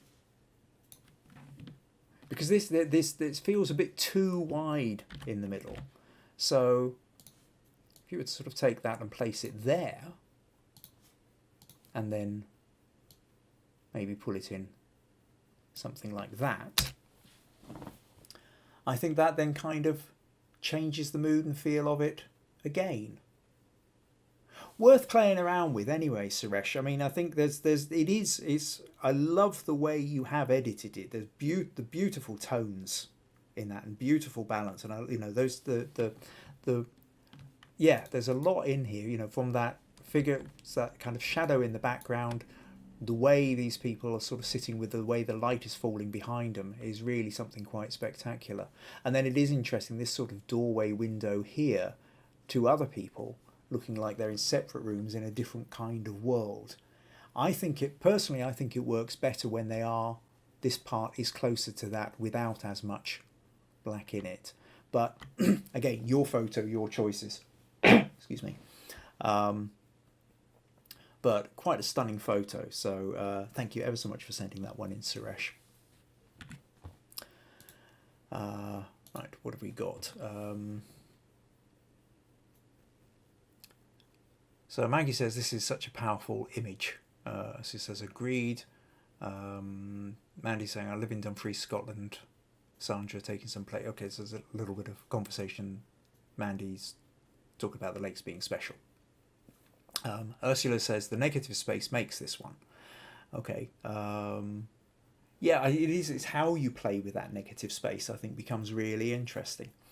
Robert says almost low key. Well, it is low key. I mean, it's majority dark with just light patches, and those light patches are punctuating the darkness. Sandra says thought-provoking photo. Ursula says that latest crop or rearrangement makes it more passive. Sorry for all the comments. Don't be sorry for the comments, Ursula. I love the comments. More comments, the better. Don't apologise. So leaving the crop on the right of fairly tight leaves it a bit more to the viewer's imagination. Okay, so Ursula's idea, you tend to prefer the way that it was in the original. So yeah, that's cool. That again gives you that different idea of whether you want to take something like that, have that amount of expanse in between, and then that little bit that was over on the right, giving more emphasis or a different story. When you close in the gap like I did, maybe you're losing something of that. And certainly it looks like with Ursula's interpretation, she wouldn't bring it in the way that I did. And then Steve's idea had been in the comments when he talked about was to lose that bit altogether and just to sort of concentrate on that bit on the left. So there's lots of different ways you can go about it, and another fun part of photography and the different interpretations. Cliff says, to my taste, I like the element of leaving the crop on the right fairly tight. It leaves a little bit to the viewer's imagination. And Ursula, love how different people see the same things. love how different people see the same thing and such different stories. Yeah, and that's it, Ursula. That's what I really love with it, with this, is that you can take the same photo and 6 different people will interpret it in 6 different ways, and that's just fantastic. And that's what I'm really enjoying about tonight. You know, it's that when you say, send me your favourite photo of 2020, everybody's got a completely different idea of what their favourite photo is, and for different reasons, you know, and some of them have been technical and some of them have been emotional, or, you know, their emotional attachment, family, or very time specific or person specific. Lucas has come in and said, I think that's my favourite one. Cool. So there you go, Suresh. Okay, so next up, we're on to Ursula. Excuse me. So Ursula's put in 2 photos quite deliberately, and that's because, as she says, okay, well, let's show you Ursula's 2 photos. This is Ursula's first, and this is her second. And the reason she sent 2 in, she says in the comments she put with it, I imagine this is the case with many photographers, but here it goes. I have 2 photographing personas, and this is because Ursula is a professional photographer. Public and private, or work and personal. Work are the images I make to sell, and so on. Personal are my own, the ones I look at and print out and hang on the walls in my studio. And this is kind of why I wanted to leave this one. It's almost the end. I've got one more photo after this, but is because I think, in a way, what Ursula's done here, or by the 2 different kinds of photos, is really kind of almost summing up how I've been feeling about the whole evening. You know, there's the photos you take for other people, and there's the photos you take for yourself. And of course, the photos you take for other people, whether that's a commissioned photo that somebody's paying you to take for them, or it's a photo you've taken which you're hoping to sell, or even you're hoping to get likes and comments and followers for. If you've taken that photo and you're wanting appreciation from somebody else, there's excuse me for that. That really should have been on silent. I will just shove that phone on silent now, just in case there's any other alarms going off. My apologies. Yeah, that, are you taking the photo for you? Are you taking the photo with the hope that somebody else is going to give you a favourable reaction to it, whether paying you money or giving you social standing or status or winning competitions or getting likes or followers? And it's 2 different approaches to photography. And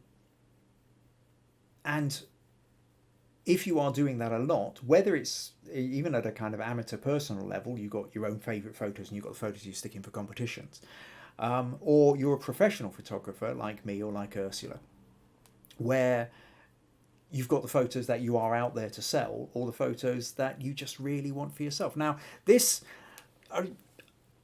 way back at the beginning, I will just put up, I said right back at the beginning, I saw similarities or connection with this and Greg's photo here. And basically, it's at a very basic level that you've got layers coming down from the right. But Ursula's photo is very, very, very different and very typically Ursula.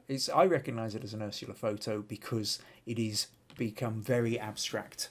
And the way Ursula uses colour and line for abstract, I've always adored. I love the way you do your photos, Ursula.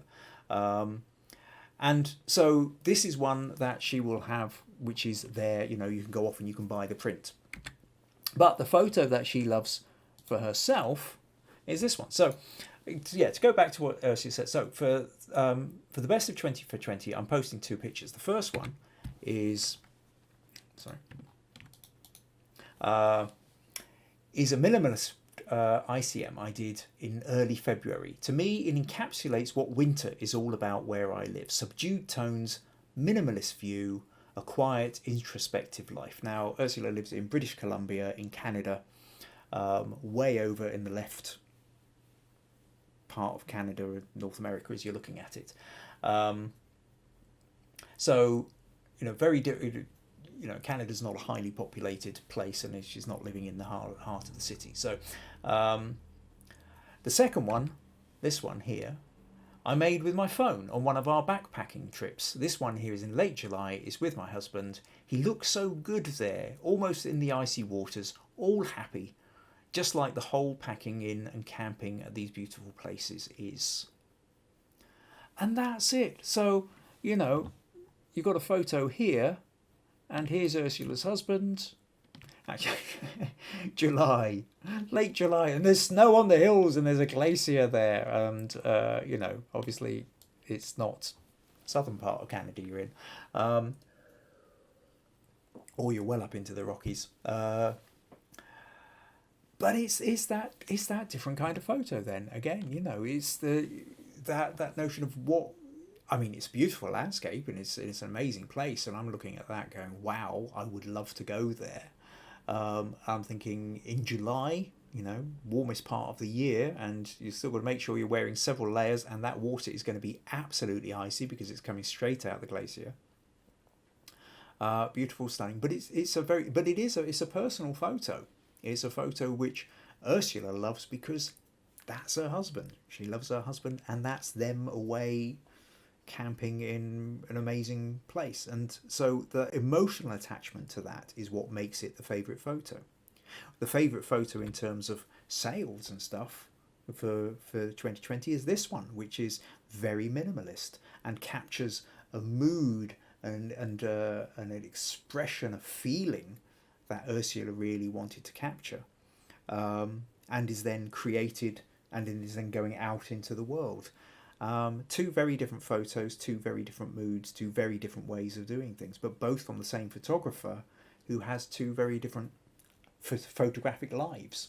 So I thought that was brilliant. So thank you so much for sending these ones in, Ursula, because it really helps kind of get across that point of the fact that we're not all just one person, one photographer doing things one way. Okay, so do we have any comments on that? I'm sure there's going to be a couple of nice photos on that, comments on that. Maggie says, I love the abstract nature of the first one so much. Stacey says, I love the sky. Mandy says, stunning. Sandra says, beautiful, dreamlike photo. Ursula says, Berg Lake Trail. Okay, cool, Berg Lake. I can go and look that one up on Google Maps later.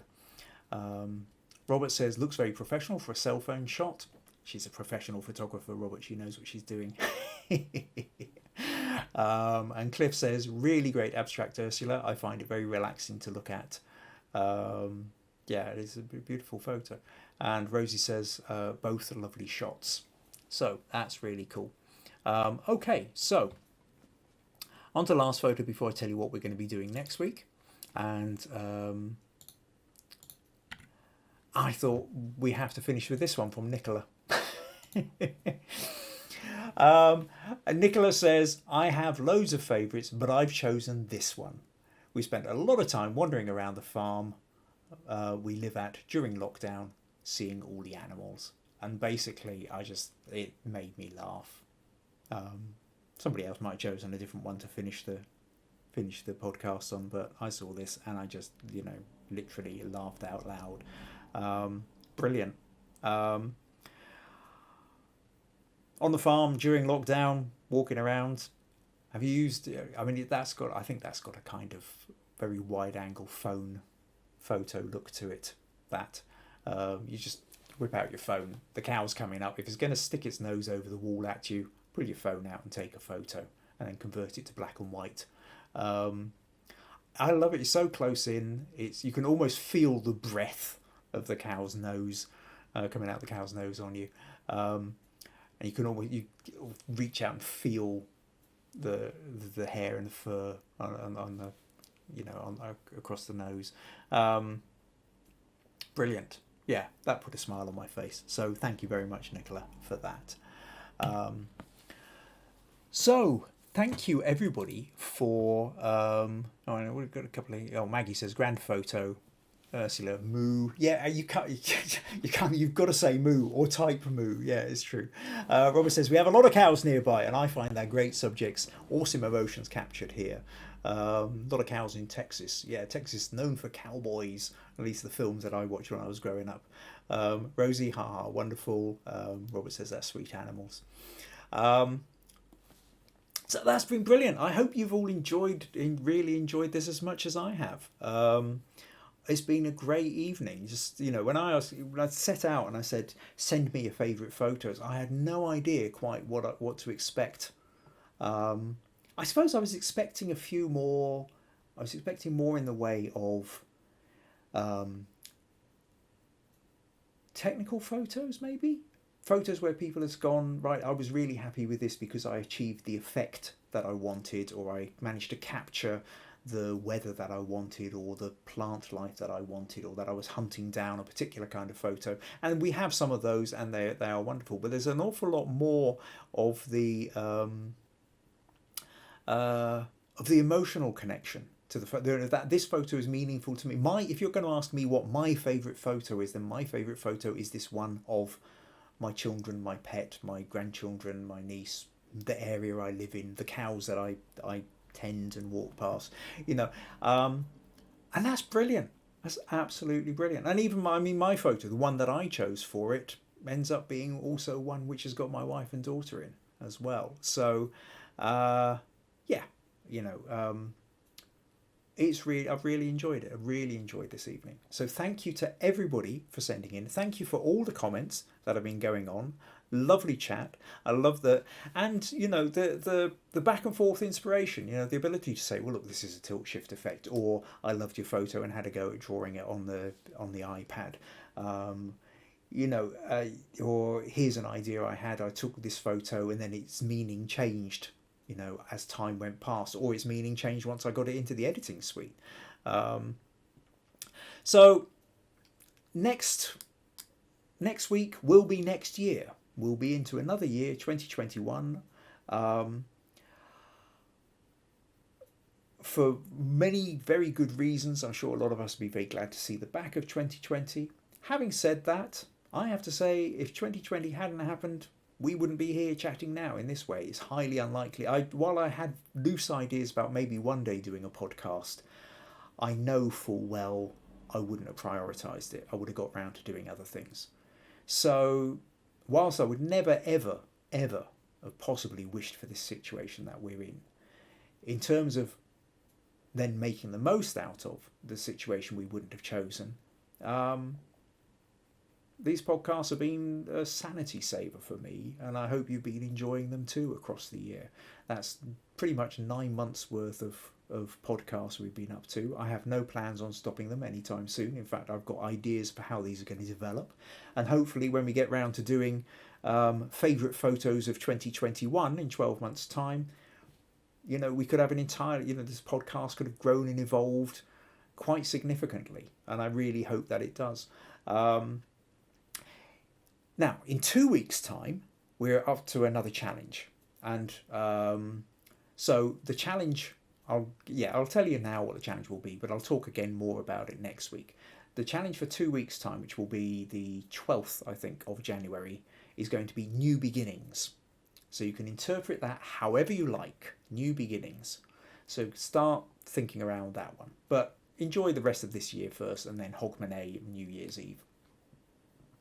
Next week, I'm going to have a little bit of fun where I'm going to show you one of my most popular photo shoots ever, as in the one where when I meet people locally, specifically locally, they all talk about this one. They all say, oh, I love that photo shoot you did. And it involves an abandoned warehouse, 10 people dressed in 1920s costume, smoke bombs, and a horse. And if anybody's ever watched the BBC drama series Peaky Blinders, then they'll know that it was inspired by that series. So I've got some fun photos which I did with that. I've got a little behind the scenes movie from it as well of the making of the whole story behind how that shoot came about. And of course, critique. So if there's images you want to send me your images. If you want feedback on them, critique. And also, if you have questions, there's also another thing, which are there things you would like to see in the year ahead? put those into the comments, into the group as well. Now remember, we're at Understanding Photography with Kim Ayres is the Facebook group. If you're not already a member of it, just type that into Facebook. You will find Understanding Photography with Kim Ayres. Join the group, submit your images for critique, put in your questions, and like I say, next week will also be next year. We're going to have some fun with that. If you've enjoyed these and you would like to support these podcasts and continue to support them in any way, then buymeacoffee.com/Kim Ayres. Last couple of comments here. Looks like we have Ursula says thank you, happy new year. Holly's clapping. Hello Holly, glad you could make it in. Maggie says wishing everyone peace and better times for the year to come. Absolutely. And Rosie's thanking, and Cliff says wonderful photographs, happy new year to you all. Stacey, happy new year. Jill, thanks Kim, happy new year to everyone. Sandra, happy new year. Mandy says wish you all a better new year. Thank you Kim, thank you. And Rosie says can't wait for next week. I love that photo, the photos from that shoot, and there is a horse. Yeah, okay, so Rosie knows this shoot. Becky says happy new year everyone. Oh Poppy, I'm here too. Hi Poppy, so glad you could make it along. Poppy is my granddaughter, and one of those who I'm desperate to hug and haven't been able to give Poppy a proper hug for nearly a year now. So hopefully it won't be too long before the vaccines come out and we can that'd be lovely. And Lucas says happy new year everyone as well. So yeah, happy new year. See you all next year. Hope you enjoy your Hogmanay, and thank you ever so much once again for everybody who sent in the photos and all the people who've taken the time to comment as well. Take care, have fun, and I'll see you next year. Bye bye.